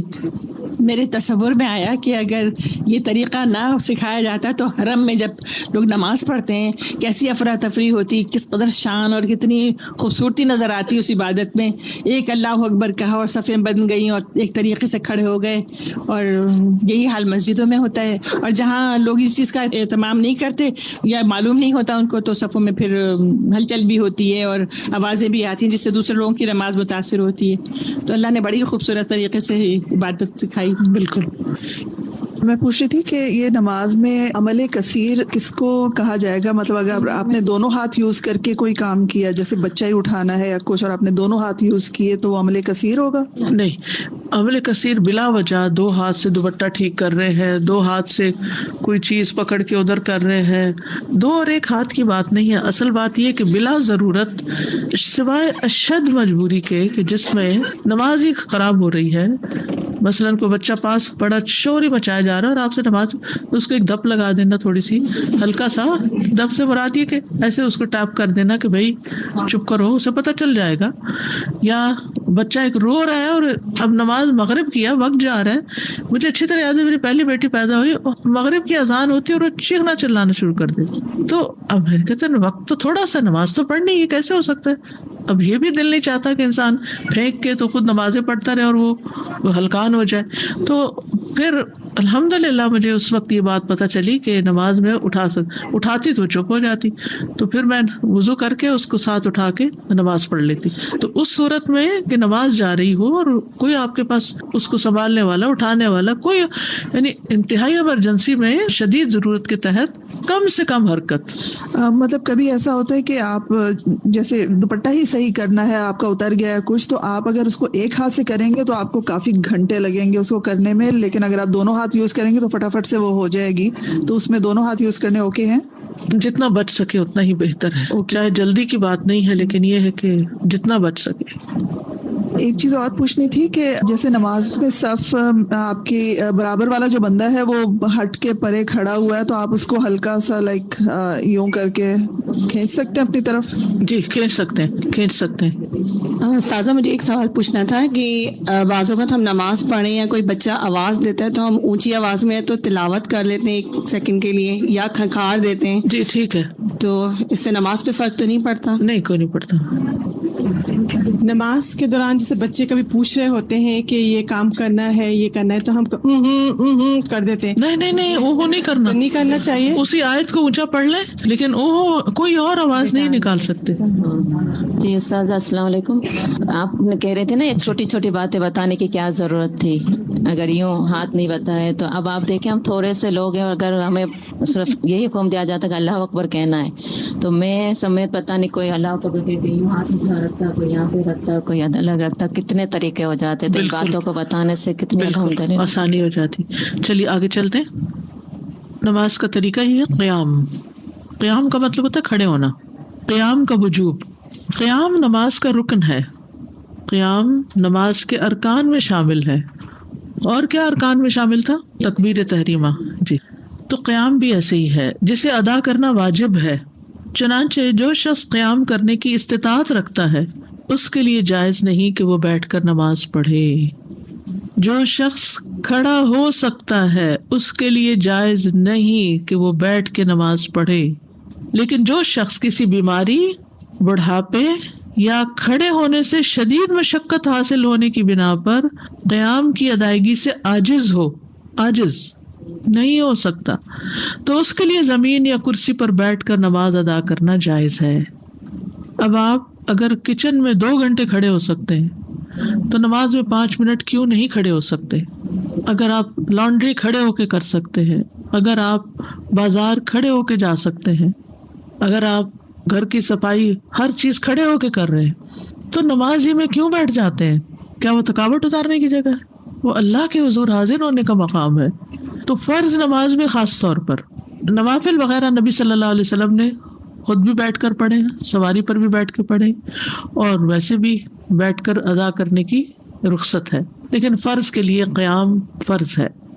قرآن میں قیام کا حکم، حافظوا على الصلوات والصلاة الوسطى وقوموا لله قانتين،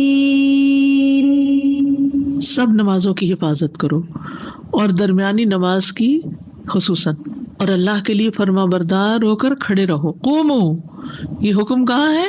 قرآن میں ہے، قومو، کھڑے ہو جاؤ، کھڑے ہو کر پڑھو۔ پھر نبی صلی اللہ علیہ وسلم نے قیام کا حکم دیا۔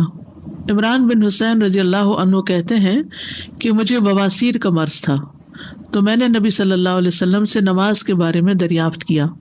آپ نے فرمایا کھڑے ہو کر نماز پڑھو، اگر تمہیں اس کی بھی طاقت نہ ہو تو بیٹھ کر، اور اگر اس کی بھی نہ ہو تو پہلو کے بل لیٹ کر پڑھ لو۔ ٹھیک ہے، شدید تکلیف میں صرف بیٹھنے ہی کی نہیں، لیٹنے کی بھی اجازت ہے۔ جو قیام پر قدرت رکھے اس پر قیام لازم ہے۔ النووی رحمہ اللہ کہتے ہیں جہاں تک فرض نماز کا تعلق ہے تو کھڑے ہونے کی قدرت رکھنے کے باوجود بیٹھ کر نماز پڑھنا درست نہیں۔ ایسی نماز میں ثواب نہیں ہوتا بلکہ انسان گناہگار ہو جاتا ہے۔ جو قیام کی قدرت کے باوجود بیٹھ کر نماز پڑھے اس کی نماز باطل ہے۔ جو دنیا کے کام کھڑے ہو کر کرتا ہے اس کے لیے بیٹھ کر نماز پڑھنا جائز نہیں۔ میمون بن مہران نے کہا جب وہ اپنی دنیا کے کام کے لیے کھڑا نہیں ہو سکتا تو پھر بیٹھ کر نماز پڑھ لیں۔ جو لوگ ویل چیئر پہ ہیں، کسی بھی وقت کھڑے نہیں ہو سکتے، بیلنس نہیں ہے، یا کوئی بیماری ایسی ہے یا بڑھاپا ہے شدید، تو وہ کیا کریں؟ بیٹھ کے بھی نماز پڑھ لیں۔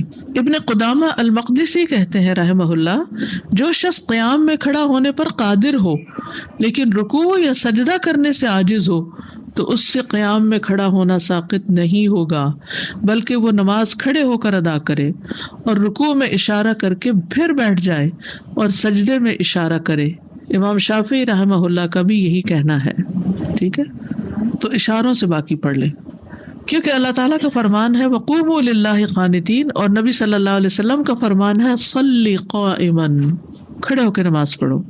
اور اس لیے بھی کہ قدرت رکھنے والے شخص کے لیے قیام میں کھڑا ہونا رکن ہے، چنانچہ قرات کی طرح اسے بھی ادا کرنا لازم ہے۔ اور قیام کے علاوہ کسی اور چیز سے عاجز ہونا قیام کے سکوت کا تقاضا نہیں کرتا۔ جیسے اگر کوئی شخص قرات سے عاجز ہو تو اس سے قیام ساقط نہیں ہوگا۔ مثلا نیا مسلمان ہوا ہے اور اس کو 2 لفظ بھی نہیں آتے سورۃ فاتحہ کے، اب وہ نماز پڑھ رہا ہے امام کے پیچھے، تو اب وہ کہتا ہے میں تو پڑھ ہی کچھ نہیں رہا تو میں بیٹھ ہی جاؤں۔ نہیں، قیام اپنی جگہ الگ چیز ہے اور قرات الگ چیز ہے۔ ایک کے ہونے سے دوسرے کا نہ ہونا یا دوسرے کے نہ ہونے سے پہلے کا ہونا، اس سے کوئی فرق نہیں پڑتا، یہ لازم نہیں آتا۔ کشتی میں بھی کھڑے ہو کر نماز پڑھی جائے، جیسے بحری جہاز میں جا رہے، اللہ کی سیر بہت رف ہو، گرنے کا ڈر ہو۔ نبی صلی اللہ علیہ وسلم سے کشتی میں نماز کے بارے میں پوچھا گیا کہ میں کشتی میں نماز کیسے پڑھوں؟ آپ نے فرمایا تم اس میں کھڑے ہو کر نماز پڑھو، اللہ یہ کہ تمہیں غرق ہونے کا ڈر ہو۔ ہاں، اگر ڈوبنے کا ڈر ہو تو پھر بیٹھ جاؤ، ورنہ کھڑے ہو کے ہی نماز پڑھو۔ اس سے اندازہ لگا لیں، کیونکہ آپ نے کشتی کا سفر کیا ہوگا کہ اس میں سکون سے نہیں انسان سفر کر پاتا، وہ ہلتی رہتی ہے۔ ہاں، بڑا جہاز ہو تو اور بات ہوتی ہے، مگر اس میں بھی ہوا تیز ہو یا کچھ تو زلزلہ سا محسوس ہوتا رہتا ہے۔ جابر بن عبداللہ اور ابو سعید خدری رضی اللہ عنہم نے کشتی میں کھڑے ہو کر نماز پڑھی۔ حسن بصری نے بھی کہا کھڑے ہو کر۔ ہاں، قیام پر قدرت نہ ہونے پر سہارا لینا۔ رسول اللہ صلی اللہ علیہ وسلم جب بڑی عمر کے ہو گئے اور کچھ فربا بھی ہو گئے تو آپ کی جانماز کے پاس ایک ستون تھا، آپ اس کا سہارا لے لیا کرتے تھے۔ جب بڑی عمر کے ہو گئے تو آپ یعنی سہارا لے لیتے تھے، کسی چیز کے ساتھ، مثلا آپ کے پیچھے صوفہ ہے یا کوئی اور ایسی چیز ہے کہ جس سے آپ اپنے آپ کو ذرا سا ٹیکا لگا لیتے ہیں تو کوئی بات نہیں، یہ نہیں کہ نارملی لگا کے پڑھیں، جب مشکل ہو رہی ہو، بیلنس کا مسئلہ ہو، جب جی آپ کا قیام بہت طویل تھا اس وجہ سے بھی آپ ٹیک لگا لیتے. صحابہ بھی بعض اوقات بیماری کی صورت میں ٹیک لگاتے تھے. قاضی ایاز کہتے ہیں جب تک فرض نماز میں بغیر ضرورت کے لاٹھی سے سہارا لینے کی بات ہے تو امام مالک اور جمہور علماء کا مذہب ہے کہ ایسا کرنا جائز نہیں، بغیر ضرورت کے سہارا نہیں لینا. البتہ جہاں کوئی مجبوری ہو اور انسان کھڑا ہونے سے عاجز ہو تو کھڑے ہو کر سہارا لے کے نماز پڑھنا بیٹھ کے نماز پڑھنے سے بہتر ہے. فرض نماز میں قیام کھڑے ہو کر ہی کرنا ہے. ام سلمہ رضی اللہ عنہا فرماتی ہیں قسم ہے اس ذات کی جس کے ہاتھ میں میری جان ہے، رسول اللہ صلی اللہ علیہ وسلم مرض الموت میں فرض نمازوں کے علاوہ اکثر نمازیں بیٹھ کر ادا کیا کرتے تھے حتیٰ کہ آپ وفات پا گئے. فرض نمازوں کے علاوہ مرض الموت میں جس میں آپ فوت ہوئے تھے بالکل آخری عمر میں، کھڑے نہیں ہو سکتے تھے تو اکثر نمازیں بیٹھ کر ہی ادا کی تھی. نفل نماز میں بیٹھنے کی رخصت عام حالات میں بھی. حضرت عائشہ سے روایت، انہوں نے فرمایا میں نے رسول اللہ صلی اللہ علیہ وسلم کو رات کی نماز ہمیشہ کھڑے ہو کر پڑھتے دیکھا حتیٰ کہ آپ عمر رسیدہ ہو گئے، تب آپ بیٹھ کر نماز پڑھنے لگے حتیٰ کہ جب 40 یا 30 آیتوں کے برابر قرات رہ جاتی تو قیام کرتے قام فقرأها وسجد. یعنی کیا مطلب ہے، پہلے جیسے کھڑے ہو کے سورۃ فاتحہ وغیرہ پڑھی، پھر کچھ لمبی پڑھی، پھر تھک گئے بیٹھ گئے، پھر کھڑے ہو کر باقی پڑھی اور پھر رکوع میں چلے گئے. مریض کے لیے بھی کھڑے ہو کر نماز پڑھنا افضل ہے. عمران بن حسین سے روایت ہے جو مرض بواسیر میں مبتلا تھے، انہوں نے کہا کہ میں نے رسول اللہ صلی اللہ علیہ وسلم سے آدمی کے بیٹھ کے نماز پڑھنے کے متعلق دریافت کیا تو آپ نے فرمایا اگر وہ کھڑے ہو کر نماز پڑھے تو افضل ہے، اور اگر بیٹھ کر نماز پڑھے تو اسے کھڑے ہو کر نماز پڑھنے والے کے ثواب سے آدھا ثواب ملے گا، آدھا ثواب ہوگا. جیسے نوافل وغیرہ ہم ویسے چلو نہ ہونے سے بہتر ہے پڑھ لیں تو آدھا ثواب ہوگا، اور جو لیٹ کر نماز پڑھے گا اسے بیٹھ کر نماز پڑھنے والے سے بھی آدھا ثواب ملے گا. تو پھر انسان کہتا پڑھ تو رہے ہی ہیں، زیادہ ہی ثواب لے لیں. بیماری یا تکلیف کی وجہ سے بیٹھ کر نماز پڑھنے کی اجازت ہے. وائل بن حجر سے روایت ہے، انہوں نے فرمایا میں نے نبی صلی اللہ علیہ وسلم کو دیکھا کہ آپ نے اپنے دائیں پہلو پر بیٹھ کر نماز پڑھی، اس وقت آپ بیمار تھے. حضرت عائشہ رضی اللہ عنہا فرماتی ہیں میں نے نبی صلی اللہ علیہ وسلم کو 4 زانوں بیٹھ کر نماز پڑھتے ہوئے دیکھا. 4 زانوں کیسے بیٹھتے ہیں؟ جیسے پلتھی مارتے ہیں، کراس لیگز.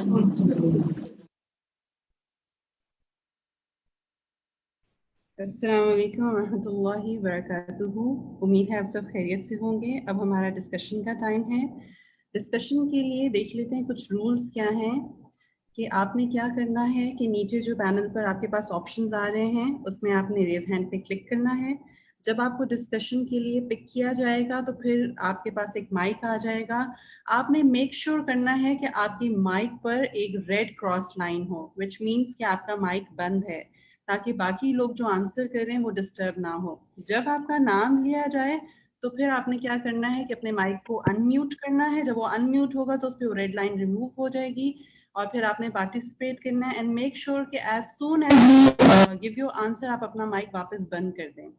اور باقی جو لوگ موقع نہ پا سکیں تو وہ کیا کر سکتے ہیں، چیٹ کر سکتے ہیں اپنے باقی ساتھیوں کے ساتھ. اور Q&A جو ہے آپ کے پاس آپشن آ رہا اس میں اپنے کویسچنز جو ہے وہ ہمیں پوسٹ بھی کر سکتے ہیں. ٹھیک ہے، اوور ٹو یو نیلوفر باجی. السلام علیکم ورحمۃ اللہ وبرکاتہ. امید ہے آپ کے آج کافی کویسچنز کے آنسر آپ کو ملے ہوں گے. ہم اپنا ڈسکشن ٹائم ہمارا ہے، ہم شروع کرتے ہیں ڈسکشن. اس سے پہلے میں ایک سوال کا آنسر دینا چاہتی ہوں. یہ سوال کافی فریکوینٹلی ہمارے پاس آ رہا ہے مختلف جگہوں سے. سوال یہ ہے، اور کیونکہ آج قیام سے ریلیٹڈ ہے تو اس لیے آج میں اس کو آنسر کر دیتی ہوں کہ پوچھیں کہ نماز میں کھڑی ہوتی ہیں، ٹھیک ہے، نماز وضو کرتی ہیں، نماز میں کھڑی ہوتی ہیں، پھر یہ ہوتا ہے کہ ان کو گیسٹرک پرابلم ہے جس وجہ سے بار بار وضو ٹوٹ جاتا ہے. تو اب ان کا سوال ہے کہ کیا کریں، بار بار پھر نماز توڑتی ہیں، جا کے وضو کرتی ہیں، پھر آ کے پڑھتی ہیں. اسی طرح کسی کو پیشاب کے قطروں کا مسئلہ ہو سکتا ہے. کچھ لوگ ہوتے ہیں نا ان کو بار بار قطرے گرنے کا مسئلہ ہوتا ہے، علاج بھی کر رہے ہوں لیکن فاقہ نہیں ہوتا. تو اس کا جواب یہ ہے کہ دیکھیں اگر کوئی ایسا مسئلہ ہے پیشاب کے قطروں کا یا مسئلہ ہے کہ گیس کا مسئلہ ہے اور علاج بھی کریں ٹھیک نہیں ہو رہا، تو اب یہ معذور کی کیفیت ہے. اس میں آپ یہ کریں گے کہ ہر نماز سے پہلے ایک وضو کریں گے جیسے وضو کرتے ہیں، اور پھر وہ نماز اس وضو سے مکمل کیجئے. بیچ میں اگر گیس پاس ہو جاتی ہے یا کچھ پیشاب کے قطرے گر رہے ہیں، کوئی ایسا مسئلہ ہو رہا ہے، تو اب یہ آپ اس کو کنٹرول نہیں کر سکتے نا، تو اللہ تعالیٰ نے پھر آسانی دی ہے، رخصت دی ہے. تو اس میں پھر یہ ہے کہ نماز مکمل کر لیں اسی طرح، اور پھر جب اگلی نماز آئے تو اس سے پہلے دوبارہ وضو کر کے نماز پڑھنی ہوگی. ٹھیک ہے، چلیں جی اب ہم آتے ہیں کوشچن آنسرز کی طرف. ہمارے جو سوال ہیں ہمارے پاس جن ساتھیوں نے ہاتھ کھڑا کیا ہوا ہے، جویریہ خان ہے، ان کو آپ اپنا مائک جویریہ آن کر لیں. میں آپ سے کوشچن پہلا پوچھتی ہوں. میرا پہلا سوال جو ہے وہ آپ سے وہ یہ ہے کہ تیمم کا حکم قرآن مجید کی کس صورت میں ہے؟ جی جویریہ آپ کا مائک آف ہو گیا، اپنا مائک آن کریں. تیمم کا حکم قرآن کی کس صورت میں ہے؟ جی سورہ المائدہ میں. آیت نمبر بتا سکتی ہیں؟ آیت نمبر 6 ہے شاید. احسنتی، ٹھیک ہے جی، دکھائیے آیت، دکھائیے نیکسٹ سلائیڈ. یہ موجود ہے آپ کے سامنے سورۃ المائدہ آیت 6. آپ سب اگر چاہیں تو ایسا کر سکتے ہیں، آج یا اگلی کلاس سے پہلے سورۃ المائدہ نکالیے، آیت 6 پڑھیے، تاکہ اچھی طرح آپ کو یہ سمجھ میں آ جائے کہ جو آج کچھ پڑھایا گیا ہے وہ قرآن سے اس کا کہاں سے دلیل ملتی ہے. ٹھیک ہے جی. سوال نمبر 2، ادھر آپ کے پاس مائک ہے، آپ یہ بتائیے کہ تیمم کا طریقہ کیا ہے؟ جی السلام علیکم ورحمۃ اللہ وبرکاتہ. وعلیکم السلام ورحمۃ اللہ وبرکاتہ. جی بتائیے. تیمم کا طریقہ یہ ہے کہ پاک مٹی کے اوپر ایک بار ہاتھ لگا کے پھر اس کو پھونک مارنا اور اس کو چہرے پہ لگا لینا. بس جی ابھی نے کیا پڑھا تھا؟ چلیں آپ نے آدھا جواب ٹھیک دیا ہے. ہم نبیہہ اجمل، نبیہہ کا مائک کھولیے. ٹھیک ہے، آدھا جواب آپ کا درست ہے. سدرا، نبیہہ آپ بتائیے کیا کرنا ہے؟ جی مٹی پہ ہاتھ مار کے پھر ہم نے پھونک مارنا ہے ہاتھوں پہ، اور ہاتھوں پہ اچھی طرح سے کرنا ہے، اس کے بعد پھر منہ پہ. پہلے چہرے اور پھر ہاتھوں میں. سدرا آپ کا جو جواب تھا اس میں چہرے کا ذکر تھا، ہاتھوں کا ذکر نہیں تھا. تو کیا کرنا ہے، دونوں ہاتھ زمین پر ماریں، پھر زمین پر جیسے لگائے، مٹی پہ لگائے، پھر انہیں تھوکا اور اس سے چہرے اور ہاتھوں کا مسح کیا. جی دکھائیے طریقہ، دکھائیے. دیکھیے نبی صلی اللہ علیہ وسلم نے کیا کیا، آپ نے کیا بتایا. نبی صلی اللہ علیہ وسلم سے جب اس کا ذکر کیا گیا تو آپ صلی اللہ علیہ وسلم نے فرمایا تجھے بس اتنا ہی کافی تھا. پھر آپ نے اپنے دونوں ہاتھ زمین پر مارے، پھر انہیں پھونکا اور دونوں سے چہرے اور ہاتھوں کا مسح کیا. تو اگر آپ نے صرف چہرے کا کیا تو ہاتھ تو رہ گئے. اچھا انٹرسٹنگ ہے نا یہ. آپ میں سے کوئی بتائے گا یہاں پر کہ چہرے اور ہاتھوں کا مسح کرنے سے تو کوئی یعنی اگر دل چاہے، بعض لوگ ہوتے ہیں نا ان کی تسلی نہیں ہوتی، وہ بازو تک بھی مسح کرتے ہیں، وہ کہتے ہیں پیر پہ بھی ہاتھ پھیر لیتے ہیں. تو کیا یہ مناسب ہے، کرنا چاہیے؟ زکوان آپ بتائیں گے. زکوان آپ کا مائک آن ہے.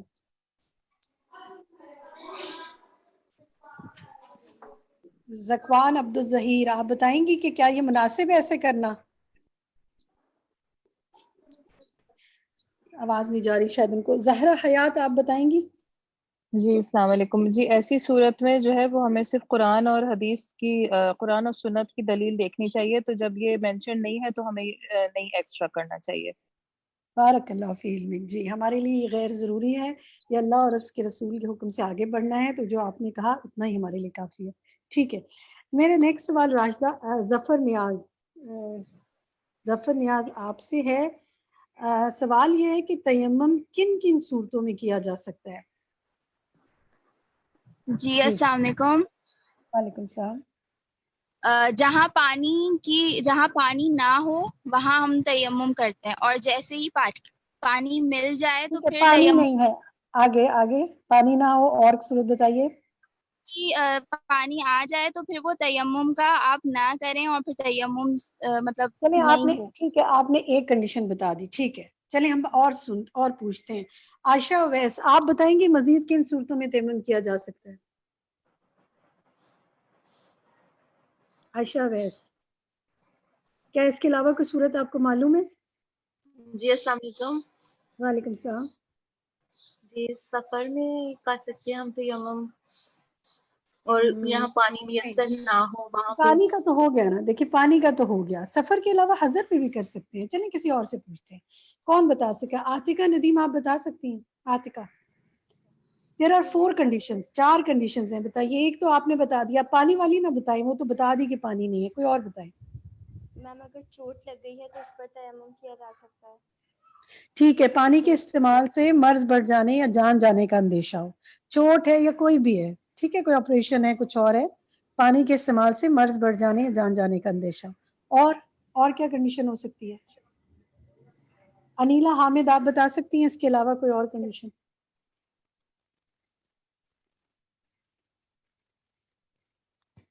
چلیں ہم دیکھتے ہیں، میرا خیال ہے مزید 2 کو ہم بتا دیتے ہیں. پھر دکھائیے جی نیکسٹ سلائیڈ، کون کون سی ہو سکتی ہیں کنڈیشنز. تیمم کن کن صورتوں میں کیا جا سکتا ہے؟ جی پڑھیے.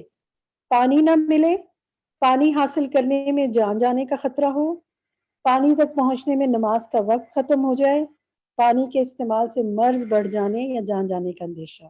ٹھیک ہے، نیکسٹ سوال دیکھتے ہیں. میرا سوال ہے نیلا بشیر اوان سے.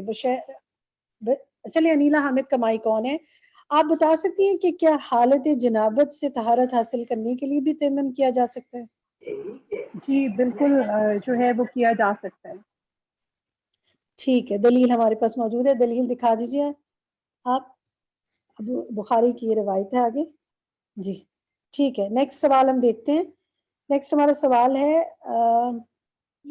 ابو بکر شیخ سے. سوال میرا یہ ہے کہ اگر یہ سوال ذرا غور سے سنیے گا، اگر پانی میسر نہ ہو اور تیمم کر کے نماز پڑھ لی جائے، ابھی نماز کا وقت باقی ہے اور پانی مل گیا، تو کیا دوبارہ وضو کر کے نماز پڑھنا لازم ہے؟ جی ابو بکر شیخ مائک آن کیجیے اپنا. بشیر امان آپ مائک آن کر لیں، جس کا مائک پہلے آن ہو جاتا ہے، جن کے ہیں. السلام علیکم. وعلیکم السلام. جی جی دوبارہ نماز لوٹانے کی ضرورت نہیں ہے. جب ایک دفعہ تیمم سے نماز پڑھ لی تو اس کے بعد نماز لوٹانے کی ضرورت نہیں ہے، کیونکہ یہ سنت طریقہ ہے. اور اس کی دلیل ہے ابو داؤد کی 338 نمبر. جزاک اللہ خیر. اچھا اگر کوئی سپوز چلیے میں آپ سے پوچھتی ہوں، اگر کوئی لوٹا لیتا ہے تو اس نے گناہ کیا، غلط کیا؟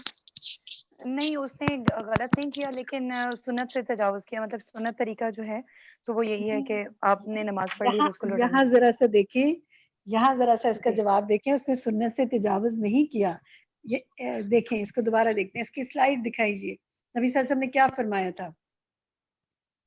دیکھیں 2 شخص تھے، دونوں میں سے دونوں نے ڈیفرنٹ عمل کیا.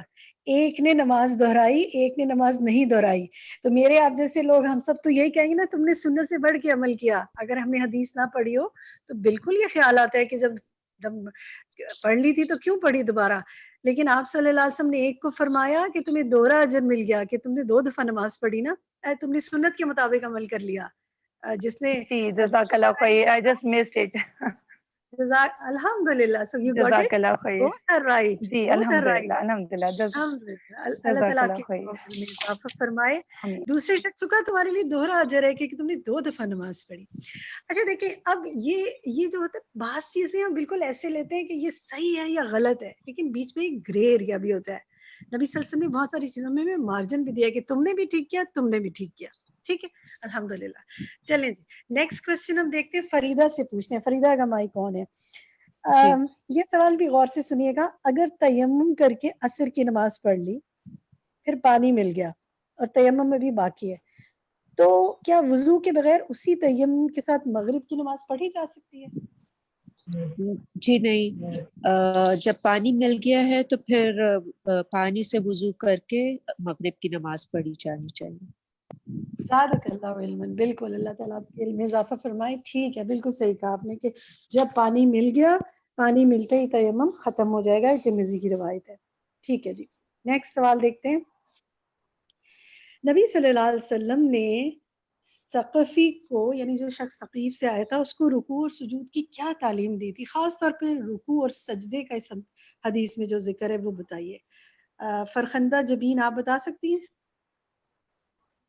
نہیں یہ میں نہیں بتا سکتی، میں تیزی میں گزر کے. حمزہ سے پوچھتے ہیں، میرے پاس 20 نمبر آ رہا ہے اور حمزہ آ رہا ہے، آپ بتا سکتی ہیں؟ نام بھی بتا دیں اپنا. جی السلام علیکم. وعلیکم السلام. میرا نام میمونہ جنید ہے. جی اور میمونہ اس کا جواب ہے کہ آپ صلی اللہ علیہ وسلم نے کہا تھا کہ رکوع میں جب جا رہے ہیں تو اپنے جو ہتھیلیاں ہیں وہ گھٹنوں پہ رکھنے کو، اور پھر انگلیاں بالکل اسٹریٹ اور اسٹف نہیں، مطلط لوز سی ایسی ہونی چاہیے. لفظ بتائیں کیا کہا تھا؟ کھول لو انگلیاں، کرو کھول لو. جب آپ کھول کے گھٹنے پکڑیں گے نا انگلیوں کو، تو کیا ہوگا؟ آپ کے گھٹنے کیسے پکڑے جائیں گے؟ مضبوطی سے پکڑے جائیں گے. ٹھیک ہے. اگر آپ انگلیوں کو کھولیں گے نہیں نا تو پھر کیا ہوگا؟ انگلیاں وہ بالکل ڈھیلا ڈھیلا سا ہوگا. لیکن جیسے آپ کھول کے گھٹنے پکڑتے ہیں تو کیا ہوتا ہے؟ گھٹنے مضبوطی سے پکڑے جاتے ہیں اور کمر اسٹریٹ ہو جاتی ہے. ٹھیک ہے. اور کیا کہا تھا؟ اور یہ کہ سجدے میں جب جا رہے ہوں تو پھر بالکل ایلبوز ایسے گراؤنڈ کو ٹچ نہیں ہونے چاہیے. نہیں یہ نہیں، یہ اس حدیث میں یہ نہیں ہے. کچھ بات آپ کی ٹھیک ہے، آدھی ٹھیک ہے، لیکن اس حدیث میں یہ نہیں ہے. کون بتائے گا آپ میں سے؟ کوئی اور بتائے گا؟ فوزیہ شفیق آپ بتائیں گے. سجدے میں جائیں گے تو انگلیاں سیدھی ہونی چاہیے. نہ یہ اس حدیث میں نہیں ہے. چلیے جی ہم حدیث دیکھتے ہیں، اس کا مطلب تھوڑا سا کرانے کی ضرورت. کون بتائیں گے آپ میں سے؟ کون بتانا چاہتے ہیں؟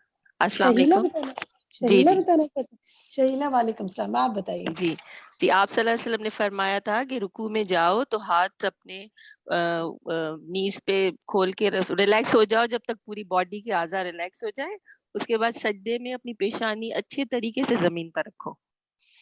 ٹھیک ہے. بارک اللہ فی علمک.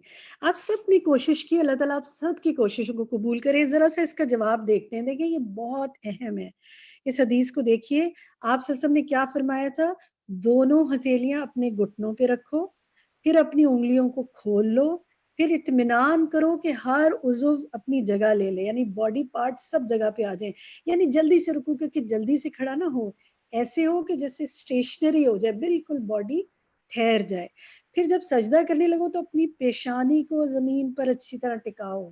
پیشانی کے لفظ آپ میں سے کسی نے نہیں بتایا. انگلیاں کھولنے کی یہاں بات نہیں ہے اس حدیث میں، نہ ایلبوز کی بات ہے. یہاں بات ہے فور ہیڈ کو، پیشانی کو زمین پہ ٹکاؤ. کیونکہ ہوتا یہ ہے کہ میجورٹی ٹائم آپ دیکھیں کہ لوگ بچے یا بڑے بھی بعضوں کو سجدہ کرے ہوتے ہیں تو بس ایسی جلدی سے زمین پہ گئے، ایسی سر ہلکا سا ٹچ کیا اور فوراً اٹھ گئے. یہاں پورا زمین پہ ٹکانے کی بات ہو رہی ہے، اور کہا گیا ہے کہ مورخ کی طرح ٹھونگے نہ مارو، یعنی جلدی جلدی کر کے بس پتہ ہی نہیں چلا کہ کب سجدہ ہوا اور کب اٹھ گئے، ایسے نہ کرو. ٹھیک ہے، یہ مراد ہے. تو الفاظ کیا ہیں؟ انگلیاں کھولو. نمبر 1 انگلیاں کھولو. نمبر 1 دونوں ہتھیلیاں اپنے گھٹنوں پر رکھو، پھر انگلیاں کھولو، پھر عضو اپنی جگہ لے لے، سجدہ کرو تو پیشانی اچھی طرح ٹکاؤ، اور مرغ کی طرح ٹھونگے نہ مارو. یہ 5 چیزیں. اگر یہ 5 چیزیں آپ نے سکھا دی نا اپنے گھر میں اپنے بچوں کو، بڑوں کو، تو سمجھے رکوع اور سجدہ اچھا ہو گیا. تو آج آپ کا ہوم ورک بھی استاذہ نے کہا تھا نا کہ اپنی فیملی کو، گھر والوں کو نماز سکھائیں. تو آج کی نماز رکوع اور سجدے کو بہتر بنوانے، اس میں یہ چیزیں انشاءاللہ ہم نے ڈیمو کر کے کہیں کہ مجھے ڈیمو کر کے دکھاؤ، خود کر کے دیکھیں، انشاءاللہ اس سے کیا ہوگا؟ فائدہ ہوگا. ٹھیک ہے جی. اب ہم آگے دیکھتے ہیں. ہمارے ساتھیوں میں سے نیکسٹ ہماری ساتھی ہیں فائز محمد. فائز محمد آپ، شہناز عامر آپ کا مائک کھلا ہوا ہے. شہناز آپ لائن پر ہیں؟ جی ہاں. ٹھیک ہے. میرا آپ سے سوال ہے چل پہلے کہ کیا رسول صلی اللہ علیہ وسلم اور صحابہ کرام سے نیت کے الفاظ ثابت ہیں؟ بالکل بھی ثابت نہیں ہے. نیت کے کوئی الفاظ نہیں ہے، مگر اگر کوئی حضرت نوح علیہ السلام کی امت پالے اور نیت کو ڈھونڈے تو وہ نہ پا سکے گا.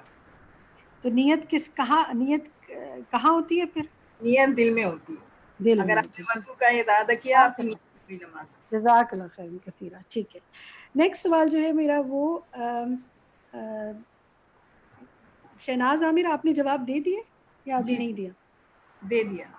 دے دیا. آپ جو دیتے جا رہے ہیں وہ اپنا ہاتھ ڈاؤن کرتے جائیں تاکہ دوسرے لوگوں کو موقع ملے. حمیرہ شہاب آپ سے میرا سوال ہے. اپنا مائک آن کیجئے. حمیرہ شہاب آپ سے میرا سوال ہے، تکبیر تحریمہ کہنے کے ساتھ ہاتھ اٹھانے کے 3 مسنون طریقے بتائیے. السلام علیکم. جی پہلا طریقہ ہے کہ آپ تقریب تحریمہ کہہ کر اس کے ساتھ ساتھ ہاتھ اٹھا سکتے ہیں، اور دوسرا ہے کہ وہ کہنے سے پہلے اٹھا سکتے ہیں یا کہنے کے بعد بھی اٹھا سکتے ہیں. ٹھیک ہے، بارک اللہ فی علمی، درست جواب ہے آپ کا. نیکسٹ کویسچن جو ہے سبیہ اشفاق سے ہے میرا سوال. کیا نماز پڑھتے وقت کوئی بات کی جا سکتی ہے؟ نماز کے دوران کوئی بات کی جا سکتی ہے؟ اگر نہیں تو کیوں؟ جی سبیہ اپنا مائک آن کیجئے. سبیہ اشفاق اپنا مائک آن کیجئے. مائک آن نہیں ہو رہا. فریہ عامر آپ کیجئے. فریہ عامر. جی السلام علیکم. جی وعلیکم السلام. جی جی نماز کی ہم نیت کرے یعنی تکبیر پڑھ لیتے ہیں تو ہم نماز کے دوران کوئی بات نہیں کر سکتے. کیوں نہیں کر سکتے؟ کیونکہ اس کا ہمیں یہ جو ہے مسلم کی حدیث ہے 1203 اس میں ہمیں اس کا جو ہے وہ ملتا ہے، اس سے روایت ملتی ہے. اور بارک اللہ فیک. بالکل درست، آپ نے ماشاءاللہ ریفرنس بھی بتا دیا. حدیث دکھا دیجئے جی. ٹھیک ہے. اور وہ حدیث ہے نا کہ پہلے بات چیت کر لیتے تھے صحابہ، لیکن جب آیت نازل ہوئی قوموا للہ قانتین تو پھر اس سے روک دیا گیا کہ خشوع سے نماز پڑھو. ٹھیک ہے جی، 1 منٹ ہے میرے پاس. ایک سوال اور پوچھ لیتے ہیں ہم. فائز محمد سے پوچھ لیتے ہیں. آپ مائک آن کیجئے اپنا. اور فائز محمد یا مائک نہیں اور ہو رہا. باقی لوگوں کو مائک دیں آپ. اچھا ابو بکر شیخ آپ اپنا مائک آن کیجئے. ان کا مائک آن نہیں ہو رہا. کوثر ہارون آپ اپنا مائک آن کیجئے. جس کا مائک آن ہو جاتا ہے، جن کو مائک مل گیا ہے، جنہوں نے ہاتھ ریز کیے ہیں، آپ اپنے مائک سے اگر آن کریں تو میں آپ سے پوچھتی ہوں. مہک سلیم کا مائک آن ہے.